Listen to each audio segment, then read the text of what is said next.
Gerakan keilmuan atau apa. Kan mereka nih awalnya ya udah kafir, bodoh gitu kan, tolol gitu kan. Ah, makan babi lagi gitu kan. Ah, setelah mualaf kok jadi pinter. Kenapa nih? Oke. Oke, makanya saya katakan ya sumbernya semuanya dijawab oleh Al-Qur'an. Al-Qur'an itu luar biasa. Kenapa? Walahum qulubul la yafqahuna biha. Orang kafir itu punya hati, tapi hatinya dimatikan. Sehingga secara otomatis akal mereka tidak berfungsi.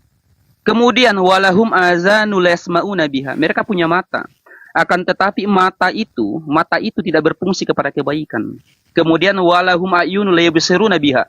Mereka tadi pertama telinga, yang kedua walahum ayunul yubsiruna biha. Mereka punya telinga, akan tetapi telinga itu tidak digunakan untuk mendengarkan kebaikan. Maka ketika kemudian ada orang kafir yang tidak berfungsi ketiga-tiganya tadi langsung dapat hidayah, maka ketiga organ tubuh ini akan berfungsi secara otomatis. Itu dijelaskan dalam Al-Quran. Akan berfungsi secara otomatis untuk apa? Mampu membedakan mana hak dan mana yang batil, mampu membedakan mana Tuhan mana bukan Tuhan, gitu. Itu disebut dalam Al-Quran, Bang Baal. Lanjut kalimat itu, lanjut firman Allah.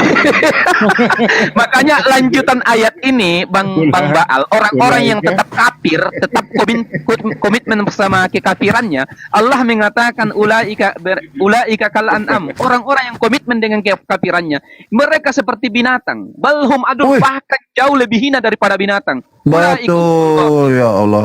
Amin. Katanya Kuira. Amin.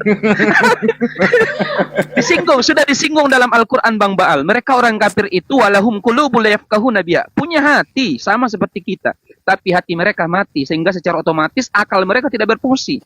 Nah, orang-orang seperti Kang Dito yang sudah memeluk Islam, ya Bang Jais, maka secara otomatis diberikan hidayah, dan hidayah ini akan menjadi penerang dalam kehidupan mereka, dalam diri mereka, sehingga mereka mampu mengenal mana yang hak dan mana yang batil, gitu Bang Baal. Oh, betul ini betul luar biasa ya, Al-Qur'an itu ya, luar biasa. Ten, jangan panas Ten ya. Ini kita coba ya, kita uji ya. Nah, uji dalam realita nih ya. Nah, kalau kita sedang diskusi dengan oten kafir yang bodoh ini ya. Nah, kalau kita tanya ya, kan tanya sesuatu nih. Tanya aja tentang konsep ketuhanan gitu ya. Janganlah kita bicara itu. Menanyakan aja sesuatu ya. Saya tidak tahu dia punya telinga atau tidak gitu. Tentang siapa Tuhanmu gitu, contohnya siapa Tuhanmu. Telinganya dia dengar atau tidak? Dijawabnya muter-muter, pelanga pelongo. Ini dia dengar nggak pertanyaannya? Ini apakah menandakan bahwa dia telinganya tidak mendengar gitu? Ah, dia itu mungkin salah satu, silakan. Dia punya telinga tapi Iya, tadi kan ayat tadi walahum azanul la yasmauna biha. Mereka punya telinga. Itu langsung dijawab langsung oleh Al-Qur'an. Walahum azanul la yasmauna biha. Mereka punya telinga, tapi telinga itu tuli. Betul, pelanga pelongo, betul Ustaz Felix. Kalau ditanya nggak nyambung. Apa yang ditanya, apa yang dijawab, pelanga pelongo. Ah, ini telinganya nggak dengar, botol mengotan kafir pemakan babi. Dia bilang, repot, dia bilang. Aduh. Tapi gini ya, Ustaz Felix, kadang-kadang ya memang Allah ini sudah memberikan tanda-tanda seperti itu kepada orang, ciri-ciri orang kafir, dan bisa kita lihat ya, kita nggak usah menghujat ya, memang demikian ya, yang kita lihat memang nggak boleh menghujat ya host ya, host nggak boleh ya, memang seperti itu yang kenyataannya gitu ya, bisa dibuktikan gitu ya, apa yang diberikan Allah di dalam Al-Quran, kemudian apa realitanya yang ada terhadap orang-orang kafir gitu loh. Nah, masalahnya gini. Apakah mereka mendengarkah ayat-ayat Al-Quran ini kepada mereka gitu, yang dikatakan tadi, yang dibacakan, orang kafir ini punya hati tapi gimana gitu ya, punya mata tidak bisa melihat, punya telinga tidak mendengar gitu, seperti mereka sadar nggak seperti itu? Sebenarnya sadar nggak seperti itu? Tolong Ustaz Alvin, silakan. Oke, tadi kan walahum azanul la yubsiruna biha. Mereka punya telinga tapi sejatinya mereka tuli. Mereka mendengar, akan tetapi Allah mengunci telinga mereka daripada hal-hal yang mengantarkan mereka kepada kebaikan, kepada hidayah. Kenapa? Karena ini yang selalu ditanyakan oleh mereka. Allah membiarkan sesat orang-orang yang dikehendaki. Makanya dalam Al-Quran dikatakan, فَأَمَّا الَّذِينَ كَفَرُوا فَيَعْلَمُونَ أَنَّهُ الْحَقُّ مِنْ رَبِّهِمْ وَأَمَّا الَّذِينَ آمَنُوا فَيَعْلَمُونَ أَنَّهُ الْحَقُّ مِنْ رَبِّهِمْ يُضِلُّ بِهِ كَثِيرًا وَيَهْدِي بِهِ كَثِيرًا يُضِلُّ بِهِ إِلَى الْفَاسِقِينَ. Karena mereka fasik. Fasik dalam artian, ya, wa ma yudilluh bihi illal fasikin. Kenapa Allah sudah tahu kefasikan mereka dalam hati mereka? Dalam hati mereka itu sudah menolak. Makanya Allah membiarkan mereka sesat. Makanya ditutuplah telinga mereka secara otomatis. Karena kefasikan mereka, mereka menolak. Dari hatinya Allah sudah tahu. Makanya Allah itu maha mengetahui dari sekecil apapun hati manusia Allah tahu. Nah, beda mereka dengan orang-orang yang memang betul-betul mencari kebenaran. Allah tahu hati mereka, makanya Allah mempermudah mereka mendapatkan hidayah. Seperti misalkan dulu Bang Jai, ya. Waktu pertama misalnya Bang Jai dengan Bang Yoga, pertama memang benci, tapi Allah Maha tahu apa yang ada dalam hati mereka. Sedikit demi sedikit terbuka, Allah Maha tahu, maka Allah bukakan. Allah bukakan telinga mereka, Allah bukakan mata mereka, Allah bukakan hati mereka sehingga mudah untuk menerima. Adapun orang-orang yang tetap ya pendiriannya dalam kefasikan itu, maka Allah tetap mengunci hati mereka pada waktu yang telah ditentukan. Dan adapun mereka yang dibiarkan mati dalam keadaan kekafiran itu sudah sunnatullah, artinya Allah sudah tahu hati mereka seperti apa gitu, Bang Bal. Iya, luar biasa. Jadi memang Allah itu kan dikatakan maha tahu. Jadi tahu kalau kalian kefasikan, kemunafikan, menutup dirinya, kalian dia tahu batas waktunya, dia akan tahu gitu loh. Cuman manusia itunya sendiri yang tidak mengukur diri bahwa saya ini pada usia sekian akan menjadi tua, usia begini akan mati, kan sunatullah seperti itu. Nah, mereka ini dengan tanda-tanda itu dia tetap membangkang. Akhirnya Tuhan bilang biarkan aja mereka mati dalam kekafiran, kan begitu. Nah, kalau kafir ini sepertinya ini oten-oten kafir ini kan makanya kita tidak boleh menghujat kafir karena tidak tahu ya hidayah itu kan, karena itu urusan hak prerogatif Allah ya. Nah, menghadapi kafir ini bolehkah kita sepertinya seperti saya kan orang anak baik ya, akun saya kan Bal anak baik, saya kan tidak pernah menghujat. Bolehkah kita menghujat orang-orang kafir gitu, Bang? Silakan. Ya. Menghujat dalam artian menyampaikan data-data yang ada dalam Bible seperti Galatia 3:13 itu kan bukan sifatnya menghujat, itu kan ada dalam Bible mereka seperti yang Bang Baal selalu tunjukkan, itu kan bukan menghujat namanya. Yang namanya menghujat kan nggak baik namanya. Tapi kalau menampakkan data-data yang nyata real dari akun dari Bible mereka kan bukan menghujat namanya. Begitu Bang Baal. Oh. Bang Dito kayaknya udah monitor ini, saya mau mandi dulu. Jangan dulu mandi lah, nggak perlu mandi, laki-laki nggak mandi juga nggak apa-apa. Jadi poinnya adalah menghujat itu tidak boleh, tetapi kalau dalam diskusi menampilkan data yang tertulis itu nggak masalah kan itunya. Jadi kita juga harus bijak apa makna hujat gitu. Menghujat ini sesuatu yang tidak melampirkan data atau memang menghujat yang tidak sesuai dengan apa yang tertulis apapun itu ya, begitu mungkinnya. Nah, masalahnya oten-oten ini kenapa suka menghujat? Mereka tuh menghujat, mencaci maki ini kayak makanan gitu, kayak makanan sehari-hari gitu menghujat ini. Kenapa orang kafir ini seperti itu gitu loh? Tadi memang sudah dijelaskan ya, ciri-ciri orang kafir memang demikian gitu. Jangankan ini, para nabi pun begitu. Tetapi apakah mereka bisa nggak sekali waktu tidak menghujat gitu? Di dalam Al-Quran dijelaskan sekali waktu dia akan tidak menghujat gitu. Masalahnya saya temukan menghujat terus, apalagi kalau udah diskusi dengan Bang Juma itu, kalau udah mentok, udah tidak menjawab, pasti menghujat itu. Apakah sewaktu-waktu bisa dia akan berubah gitu? Silakan. Oke, begini kan selalu Bang Suma, Gurunda Suma sudah aktif. Silakan. Lanjut Bang Suma, lanjut. Saya juga sudah mau mandi nih, sebentar izin dulu. Aku mute kalau ada Bang Juma nggak enak Apa itu? Lanjut Bang Juma. Ini banyak pertanyaan ini Bang Suma. Siap. Lanjut Bang. Iya. Kenapa Ki? Ada apa Bang? Silakan Bang Baal, lanjut Bang Baal. Iya, Bang Juma kan Siap. aduh saya tanya ini. Kalau orang kafir ini kan ketika diskusi dengan Bang Juma, ketika mentok itu ujung-ujungnya menghujat. Saya tidak tahu dia pola pikirnya gimana atau cara menghadapi Bang Juma yang kesulitan sehingga dia menghujat. Pengalaman Bang Juma secara fisiologinya gimana itu? Kenapa orang suka menghujat gitu? Silakan. Iya. Jadi kalau pola itu ditanya kepada kita umat Islam pemegang Al-Quran, di awal tadi saya mengatakan Al-Quran itu datang untuk meluruskan, untuk menegur sebagai batu sandungan, sebagai patokan, tolak ukur, dan pengingat. Maka melalui Al-Quran kemudian mereka ditegur. Dan juga melalui Al-Quran kita paham tentang karakter mereka. Jadi mereka ini kan pahlawan, mereka ini penolong, pelanjut atau perpanjangan tangan kuasa gelap untuk menggiring seluruh manusia tanpa terkecuali untuk masuk bersama-sama dengan iblis ke dalam api neraka.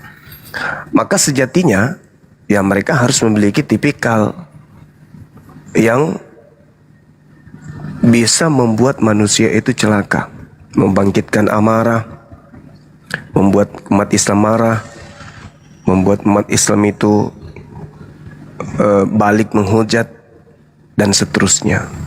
Nah, kita yang di dunia debat lintas agama ini selalu dijadikan sebagai bulan-bulanan sama mereka dengan mempermainkan emosi kita. Lalu bagaimana sikap kita menyikapi hal ini? Kaidah Islam, wala tujadilu ahlal kitab. Jadi kita diperintahkan jangan kamu berdebat dengan ahli kitab. Ahli kitab di sini Bani Israel. Karena data yang ada bagaimana kaum musyrikin Mekah atau para penyembah berhala itu membantah ajaran Nabi Muhammad, sehingga mereka memberikan metode pengajaran cara berdakwah kepada kaum Yahudi dan Nasara pada saat itu. Maka Al-Quran ini diwahyukan, ayat ini diwahyukan. Jangan kamu berdebat dengan pola itu. Jadi sebelum Nabi Muhammad kemudian diberi petunjuk oleh Allah, ya, berupa Islam, berupa Al-Quran, di dalam menghadapi kaum musyrikin Mekah atau orang-orang Quraisy, Allah kemudian selanjutnya memberi petunjuk, mengajarkan kepada baginda Rasulullah Muhammad SAW untuk menggunakan metode penyampaian, metode diskusi, metode dialog, atau metode dakwah, atau metode debat kepada kaum Nasrani, Nasara, dan juga orang-orang Yahudi. Nah, perintah Allah itu jangan kalian berdebat. Jangan engkau wahai Nabi Muhammad berdebat dengan mereka, kecuali dengan cara-cara yang baik. Illa billati hiya ahsan. Nah, kenapa ada kalimat illal ladzina zalamu minhum? Kecuali terhadap orang-orang zalim. Orang-orang zalim yang ada di antara mereka. Nah, Nabi Muhammad diperintahkan untuk berdebat dengan cara yang baik, menyatakan kebenaran Islam, menguraikan kebenaran Al-Quran kepada ahli kitab, kepada orang Nasrani yang mengingkari kemudian kenabian beliau. Nah, harus dengan cara baik. Akan tetapi Allah memberikan pengecualian orang-orang yang zalim. Siapa orang-orang zalim itu? Orang-orang yang tetap membantah, membangkang, menolak, bahkan kembali menyerang Islam. Apakah ada sampai di hadapan kita hari ini orang-orang zalim yang dimaksud? Ada. Jadi di antara orang-orang Yahudi, orang Nasrani, muncul satu kelompok baru. Kalau orang mereka menyebutnya Abu Dasarah, kalau kita menyebutnya ya orang kafir yang mereka memperkenalkan diri dengan nama pengikut Kristus. Nah, kepada mereka ini yang diterangkan oleh Al-Quran sebagai orang yang zalim, illal ladzina zalamu minhum, kecuali terhadap orang-orang zalim yang ada di antara mereka. Makanya dalam surah Al-Fatihah itu orang yang kemudian ada dua kelompok yang ada di dalam Al-Quran yang Allah kemudian memberikan cara kita berdoa kepada Allah. Kita diminta oleh Allah untuk berdoa agar kita terhindar dari dua kelompok ini. Siapa mereka? Yang pertama adalah orang-orang yang dimurkai oleh Allah. Ya, Allah murka kepada orang-orang kelompok yang pertama. Kemudian yang kedua adalah kelompok orang yang zalim.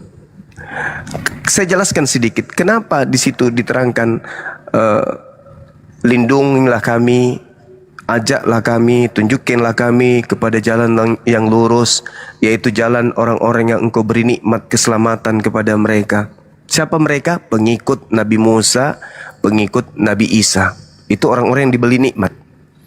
Bukan jalan orang-orang yang engkau murkai. Siapa yang dimurkai oleh Allah? Yang dimurkai oleh Allah adalah orang-orang Yahudi, orang-orang Nasrani. Itu mereka adalah orang-orang yang dimurkai. Orang-orang dimurkai, kenapa dimurkai? Karena mereka sudah mendapatkan petunjuk.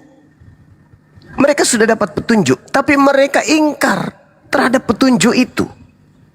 Maka mereka dimurkai oleh Allah. Sudah diberikan petunjuk, kamu kenapa kemudian melakukan pembangkangan terhadap petunjuk itu? Nah, inilah makanya mereka dimurkai. Siapa yang zalim? Siapa yang sesat ini? Dan kami juga berlindung kepada jalan orang-orang yang sesat. Siapa orang sesat ini? Kelompok Nasrani yang kemudian membantah perintah Tuhan. Itulah yang mereka orang zalim.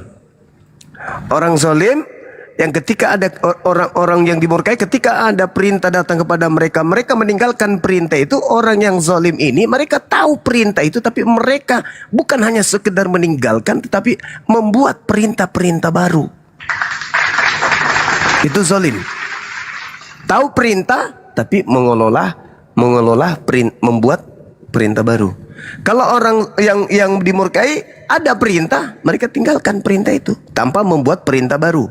Mereka tidak membuat aturan baru. Tetap aja mereka tahu perintah itu, mereka tidak menjalankan dan tidak pula membuat perintah baru untuk menggantikan perintah itu. Itu pembedanya. Kalau yang zalim ini, mereka tahu ada perintah itu, tetapi mereka bikin perintah baru. Nah, itu zalim. Maka dua kelompok ini berbeda. Nah, yang kita diajarkan oleh Al-Quran, illal ladzina zalamu. Jadi kepada siapa mereka kita harus keras, harus tegas? Kepada mereka yang bikin aturan sendiri, tapi dia katakan itu dari Tuhan, padahal bukan dari Tuhan. Ini yang bahaya ini. Kalau orang-orang Yahudi mengajarkan kaidah agamanya, dia sodorkan kitabnya. Maka kita pelajari kitabnya, apa perintahnya. Di situ enggak memerintahkan kita menyembah kepada ilah lain. Di kitab mereka tidak memerintahkan kita makan babi. Di kitab mereka betul-betul memberikan petunjuk. Memberikan petunjuk. Bedanya, mereka tidak menjalankan petunjuk itu. Makanya Tuhan murka. Kalau yang kelompok satu ini ada petunjuk, mereka menyebutnya perjanjian lama. Ada petunjuk itu. Tapi mereka membuat petunjuk baru. Mereka sebutnya perjanjian baru. Zalim. Nah, kepada mereka lah Allah menggariskan illal ladzina zalamu minhum. Jadi mereka kemudian kita harus tegas, ya, kita harus keras supaya kita tidak masuk kepada aturan yang dibuat oleh tangan mereka sendiri. Kalau orang yang dimurkai ada perintah Shema Israel Adonai Eloheinu Adonai Ahad, ada perintah dan itu mereka harus kokohkan, tegakkan itu. Tapi mereka tidak tegakkan. Ada juga yang tahu ada perintah itu, tapi mereka membuatnya menjadi 4, 3, 2, 1, 5, 6, 7, 8, 9, 10 dan seterusnya. Itu zalim. Nah, kepada mereka harus tegas. Bang Suma harus tegas. Tim-tim apologet harus tegas untuk menegakkan itu. Kenapa? Jangan sampai umat Islam ini yang awam jatuh kepada kebatilan, jatuh kepada kezaliman. Apa itu? Umat Islam ditakutkan jatuh kepada keadaan mereka batil, mereka zalim, mereka sesat, menyembah kepada makhluk yang keluar dari kubur. Demikian. Masya Allah ya, luar biasa ya. Ini kualitas Gurunda ini memang luar biasa ya. Belum ada, makanya pendeta-pendeta takut, bom-bom takut, semua takut sama Gurunda nih. Luar biasa keilmuannya ya, baik dari Al-Qur'annya, sejarahnya, Biblenya, Tauratnya ya, luar biasa. Saya tertarik dikatakan illal ladzina minhum, dikatakan kepada yang zolim maupun yang dimurkai tadi ya, dikatakan sebenarnya. Iya. Yang zolim ini yaitu orang yang tahu perintah tapi dia membuat perintah baru itu. Iya. Itu kan. Iya. Saya pintar, jadi saya tangkap itu langsung. Kemudian luar biasa karena kan saya murid gitu kan. Nah, kemudian iya yang dimurkai itu yang tahu perintah tapi tidak melakukan perintah itu dan tidak membuat perintah baru. Itu murkai dia. yang itu yang dimurkai. Yang masalahnya gini, Bang Juma, tadi dikatakan kita nih untuk tidak berdebat dengan orang Yahudi, Bani Israel, yaitu Yahudi dan Nasrani, kecuali yang dolim, yang dimurkai Allah gitu kan. Iya. Nah kan tidak jarang kita berdiskusi atau debat ya, sampai tingkat debat kepada Yahudi dengan Nasrani, jarang kita menemukan, walaupun ada gitu ya. Nasrani nggak ada lagi. Nasrani tidak ada lagi. Tetapi apa yang dikatakan Allah ini dipersilahkan kepada yang zolim atau yang dimurkai ini luar biasa. Ini terbukti bahwa ayat ini benar. Karena yang muncul ini orang-orang yang zolim tadi itu. Cerdas Luar biasa juga. Al-Quran ya. Wah, luar biasa. Jangan panas Ten ya, jangan panas. Ini kita hanya bacakan. Benar terbukti yang zolim ini boleh kita debat mereka dengan tegas, keras, tegas ini karena betul. Memang ada buktinya. Nah, seperti yang orang-orang kafir ini yang udah kafir botol makan babi itu kan, wah luar biasa itu kan, sampai sekarang menghujat dan lain-lain itu kan, membuat peraturan-peraturan baru. Tuhan yang ehad, dia bilang ada 3, ada 4, ada burung merpati, ada roh yang melayang-melayang, ada si firman, banyak sekali dia Tuhannya. Nah, tadi kan kita harus tegas nih. Tegasnya bagaimana Bang Juma? Tolong diajari ya. Masalahnya kalau saya kan udah pintar nih. Nanti yang lain-lain kan perlu diajari tegasnya kepada orang-orang yang botol seperti itu, orang kafir yang zolim, yang dimurkai Allah nih, gimana tegasnya? Silakan Bang Juma, silakan. Luar biasa Bang Juma, gurundaku.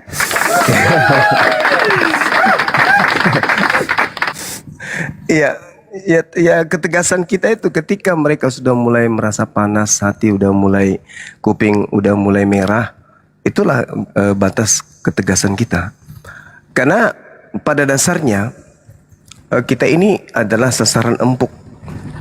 Satu hal yang perlu diketahui oleh umat Islam, bahwasanya di barat sana orang sudah meninggalkan keyakinan seperti yang mereka anut, yang mereka jual di Nusantara ini. Orang di sana itu semakin hari semakin menggunakan akal sehat di dalam berpikir, di dalam menentukan satu pola, yaitu berpikir. Ketika mereka menemukan ajaran nenek moyang mereka yang mereka anut dari hasil ya mungkin pemaksaan atau hasil penjajahan, penindasan, kemudian perampasan hak, lalu mereka dicekoki dengan konsep-konsep yang sebelumnya mereka tidak anut, lalu keturunan mereka memeluk keyakinan itu karena terpaksa awalnya. Lambat laun mereka berpikir, loh kok bisa kayak begini? Kok ada Tuhan begini? Apa bedanya dengan dia? Dengan aku, dengan Tuhan yang kusembah ini?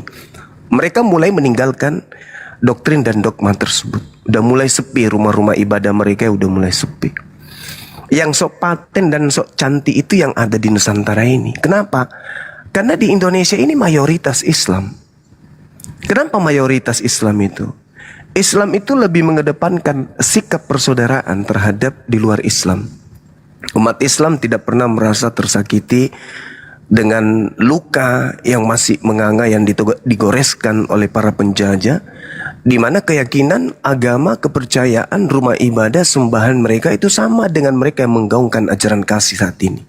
Umat Islam itu nanti diingatkan, ya saudara-saudara, yang pernah membuat kemudian Nusantara ini menjadi lautan api, mayat bergelimpangan di mana-mana, itu adalah orang yang sedang kamu berhadapan dengannya, yang mengatakan ajaran kasih, tapi pijakan sejarah ditulis dengan tinta darah.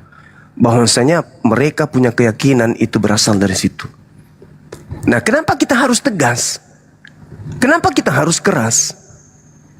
Karena kalau tidak kita tegas, kita tidak keras, mereka sebenarnya bukan membimbing kita kepada sebuah kebenaran yang absolut. Mereka membimbing dan menginginkan kita untuk jatuh kepada kebinasaan kekal. Maka ini bukan main-main. Mohon maaf saya harus mengatakan ini. Ini untuk Islam ya, bukan saya peruntukkan kepada di luar Islam. Pola pendidikan, proses belajar dari orang tua ke anak di rumah, itu polanya secara Islami menanamkan akidah. Bagaimana anak-anak kita itu tidak bisa digoyahkan kemudian keimanannya, tapi tidak berlandas kepada kerangka berpikir. Hanya melarang jangan menduakan Allah, jangan menyembah selain Allah. Allah adalah Tuhan. Tapi membangun kerangka berpikir anak didik kita itu tidak pernah. Ada sih tapi jarang, kecuali mereka yang masuk pondok pesantren. Lalu keras seperti apa yang harus kita lakukan? Sederhana. Kalau di kalangan kita nih ada yang terpaksa harus terlibat dengan narkobeng, dibandingkan mereka harus pindah keyakinan, maka dia terjerumus narkobeng itu masih mending. Yang penting dia tidak keluar daripada akidah Islam. Kenapa? Kalau dia narkobeng, besok hari mereka kemudian bisa tobat, mati surga.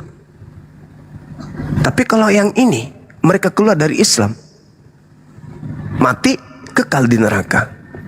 Jadi lebih bahaya mana? Jauh berjuta lebih bahaya, jauh lebih bahaya murtad daripada hanya sekedar yang X tadi itu.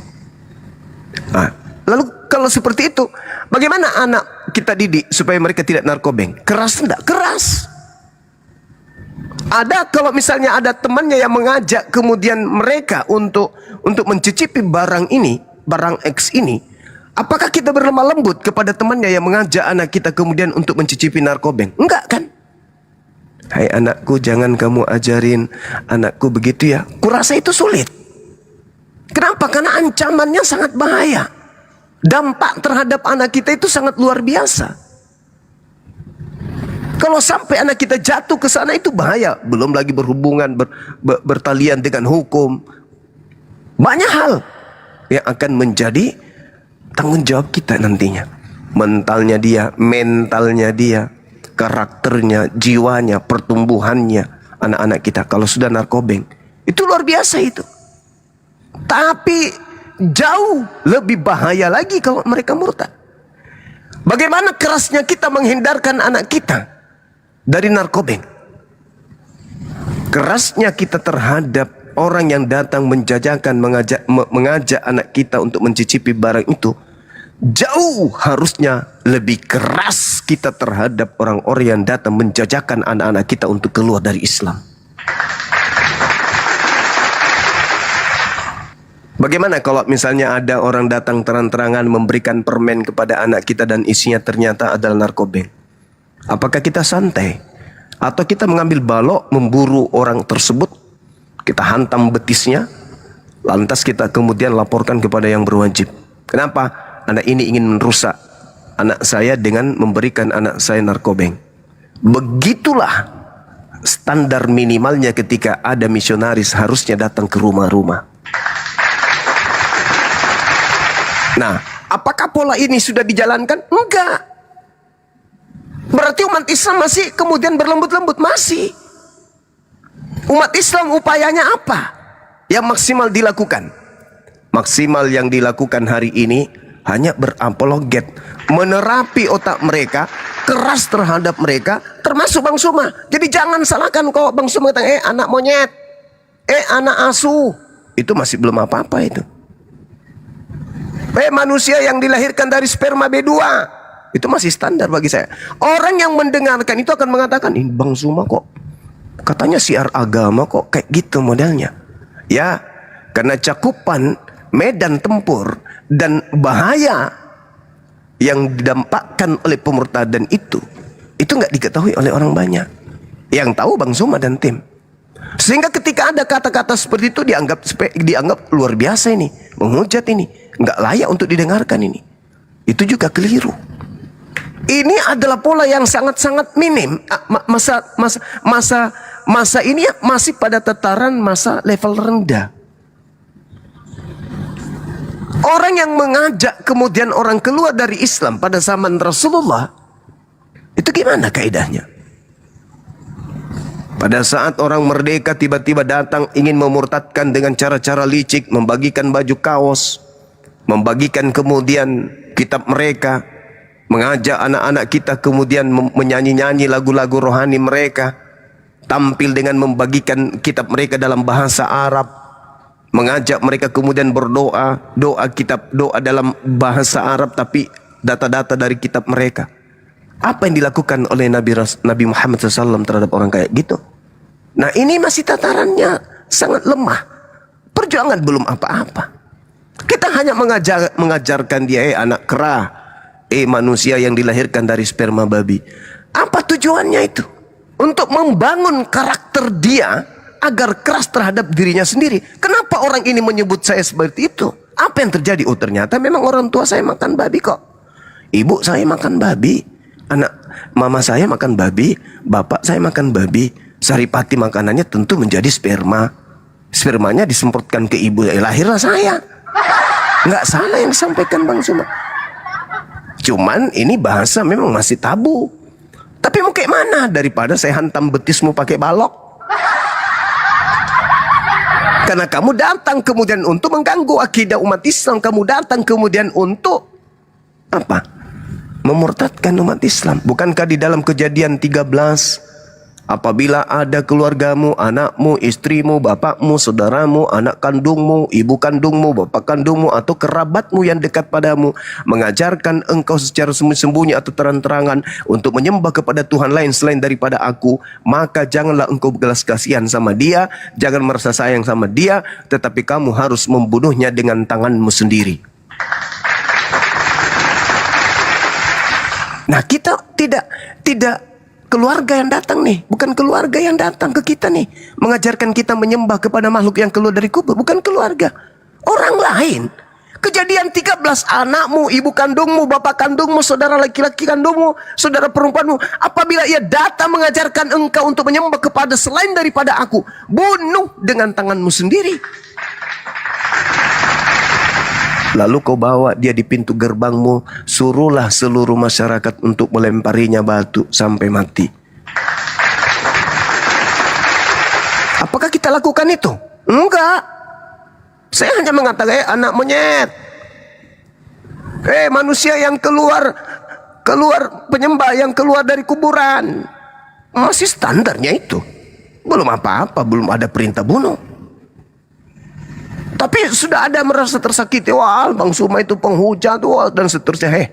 Anda nggak tahu. Dalam ruang lingkup kemudian perintah-perintah di Bible itu sangat luar biasa. Jadikanlah seluruh bangsa menjadi muridku. Kita jadi sasaran kan? Karena kita empuk. Kita ini adalah empuk. Kenapa empuk? Karena kita tidak melakukan perlawanan yang berarti buat mereka. Mereka menggunakan mukena, menggunakan hijab, jilbab. Mereka masih menggunakan baju koko, di mana itu adalah atribut-atribut Islam Nusantara. Pakai baju koko, pakai kopiah, simbol-simbol Islam yang ada di Nusantara kita itu mereka gunakan. Sementara kita ada enggak apologet Islam yang kemudian tampil seperti pastor, pendeta dan sebagainya? Kan enggak adanya kita menggunakan cara-cara seperti itu. Maka keras yang dimaksud di sini ya gitu. Saya siapkan kupingmu untuk berdarah-darah, aku buat. Anda nggak terima, silakan lawan saya dengan data. Saya mengatakan kamu itu adalah penyembah makhluk kuburan, memang kayak gitu kok faktanya. Memang bukan makhluk yang keluar dari kubur itu, makhluk. Keluar dari mana? Kuburan kan? Iya, makhluk kuburan. Itu fakta, itu real. Untuk apa saya mengucapkan kata itu? Agar kau terapi dirimu sendiri. Benar juga ya kata Suma ini ya. Loh, akhirnya mereka besok ke gereja, diajak kemudian oleh tokoh agamanya untuk menyembah kepada dia. Dia berpikir, yang saya sembah adalah makhluk yang keluar dari kubur. Enggak benar ini. 1000 orang yang mendengarkan Bang Suma ngomong, minimal ada 10 orang yang terfikir, benar juga kata Bang Suma. Sama seperti perintah kau ke gereja, colok pantatnya imammu di sana. Ada yang sadar kan, ada yang taubat jadi mu'alaf gara-gara kalimat itu. Kenapa? Karena sejatinya cakupan yang saya sampaikan bukan menghina, bukan menghujat. Itu untuk merangsang otak orang-orang ini untuk berpikir, apakah yang disampaikan ini ada manfaatnya, ada faedahnya. Kalau tidak ada faedahnya, dianggap tidak ada faedahnya, itulah kekafiran yang nyata, kekufuran yang nyata. Tapi bagi mereka yang masih mau berpikir, sebenarnya yang disampaikan Bang Suma ini adalah kebenaran. Cuman memang dia orangnya tegas. Saya tegas karena Al-Quran. Illal ladzina zalamu minhum wa qulu amanna billadzi unzila ilaina wa unzila ilaikum wa ilahuna wa ilahukum wa wahida wa nahnu lahu muslimun. Pola yang saya jalankan itu nyata. Ketika saya berhadapan dengan orang kafir, tentu berbeda ketika saya berhadapan dengan orang-orang muslim. Ketika saya berhadapan dengan orang yang kemudian ingkar, yang dimurkai, tentu beda dengan saya berhadapan dengan orang yang zalim. Kalau orang yang dimurkai, mereka udah tahu hukum, mereka aja nggak mau taat. Mereka tahu hukumnya, mereka aja nggak mau taat. Dan itu digambarkan oleh Yesus di dalam Matius 23. Nomor 1, nomor 2, nomor 3. Orang Yahudi, ahli Torah, orang Farisi sudah menduduki kursi Musa. Dengarkan setiap apa yang mereka ucapkan, tetapi jangan kau ikuti pekerjaan mereka. Sebab mereka hanya berbicara tentang hukum, tapi mereka tidak mempraktekkan. Yesus menasihati muridnya agar jangan sampai dimurkai. Kau punya aturan, kau harus tunduk pada aturan itu. Itu orang Yahudi. Ada lagi orang yang tidak punya aturan, tapi dia tahu aturan itu, namun zalim. Kenapa zalim? Setelah mereka tahu ada aturan satu Tuhan, mereka bikin aturan baru, aturan tambahan, menjadi 3 Tuhan. Nah, ini jatuhnya kepada zaliman. Jadi kalau saudara-saudara muslim, kenapa Bang Zuma cara dakwahnya begitu, cara syiarnya begitu? Maafkan saya, itu jauh lebih bahaya daripada narkobeng. Kalau narkobeng masih bisa karantina, masih bisa disembuhkan, masih bisa kemudian diterapi, bla bla bla dan seterusnya. Tapi kalau yang ini nih, kalau dia sudah keluar dari Islam, sudah dia merasakan nikmatnya makan B2, sudah dia rasakan minuman-minuman keras dan bla bla dan seterusnya, udahlah, dia sudah terjebak, kemudian tergadai kehidupan duniawi. Sulit untuk meninggalkan itu. Nah, sebelum itu terjadi, izinkan saya paling depan bersama dengan para apologet Islam Indonesia untuk menghalau pergerakan pemurtadan dan pendangkalan akidah dengan misi menjauhkan Islam dari Islam itu sendiri. Demikian.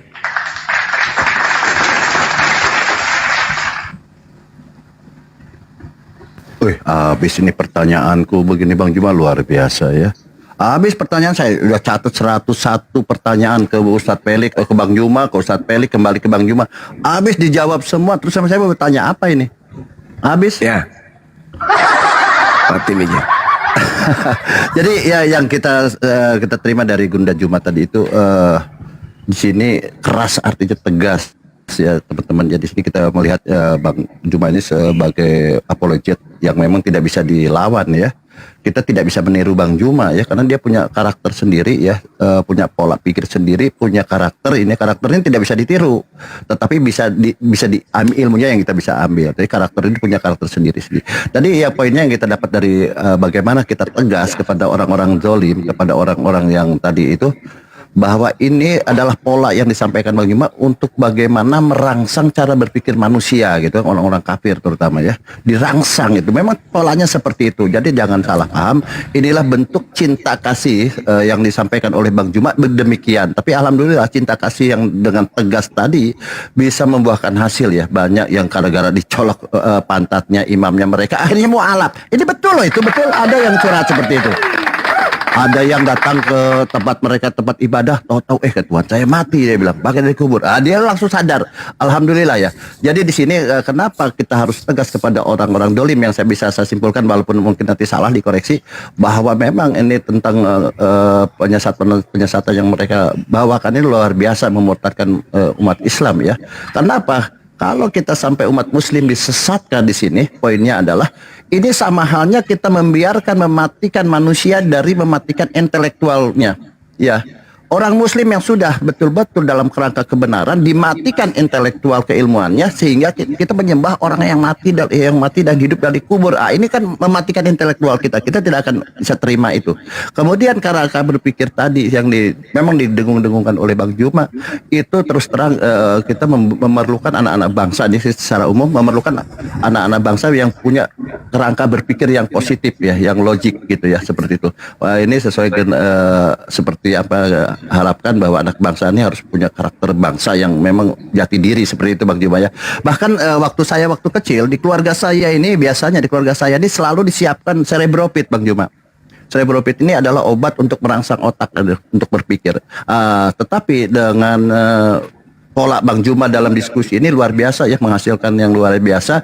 Dia merangsang cara berpikir oten-oten botol kafir pemakan babi ini hingga punya karakter yang betul-betul logik gitu ya sebagai manusia. Tetapi sampai sekarang nih saya ini habis pertanyaan Bang Juma. Maaf Bang Juma, saya harus stop, saya menyerah. Saya menyerah gitu. Silahkan yang lain. Habis Bang Juma, pertanyaan semua sudah terjawab. Ya teman-teman di bawah, jadi jangan salah paham, Bang Juma ini punya karakter sendiri. Dia adalah orator ya. Saya bilang nih orator. Tidak ada yang bisa melawan Bang Juma karena dia punya orator. Dia seorang orator kayak Bung Karno lah. Dia tidak bisa tanpa teks, tanpa apa, dia tapi seperti itu. Demikian Bang Juma, mohon maaf pertanyaan saya habis. Saya bikin pertanyaan baru. Mungkin kalau ada nanti pertanyaan dari Bom nanti saya sambung. Terima kasih Bang Juma. Lanjut Bang Juma. Terima kasih. Terima kasih.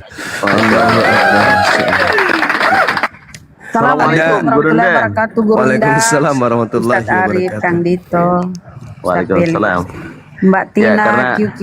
Lanjut, Bang Handi. Karena pertanyaannya anak baik sudah habis, saya gurunda sedikit saja karena mewakili para mukallaf dan juga mu'alaf.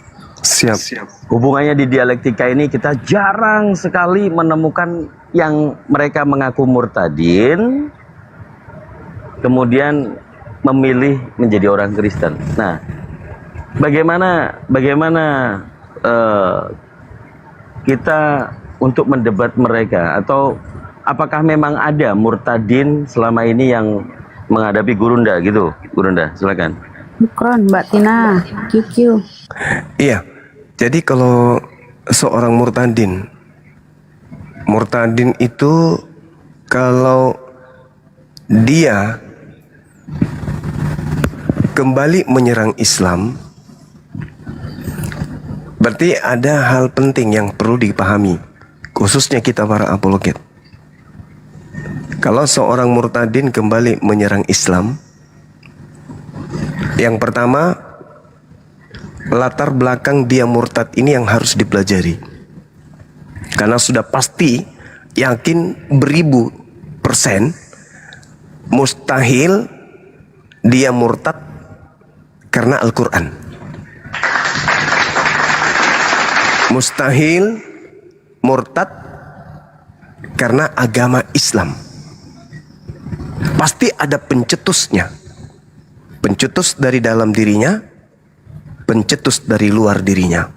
Dan itu bukan, sekali lagi, dan itu bukan Al-Quran, dan itu juga bukan Islam.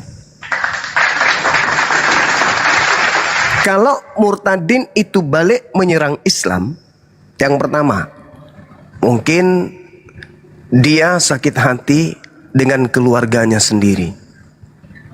Yang kedua, dia putus asa dengan kehidupan ekonominya sendiri.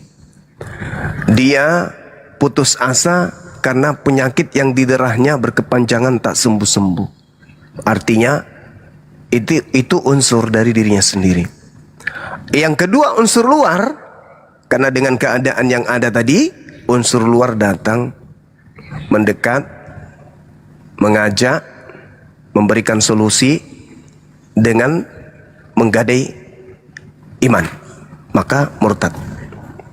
Ketika kemudian dia murtad,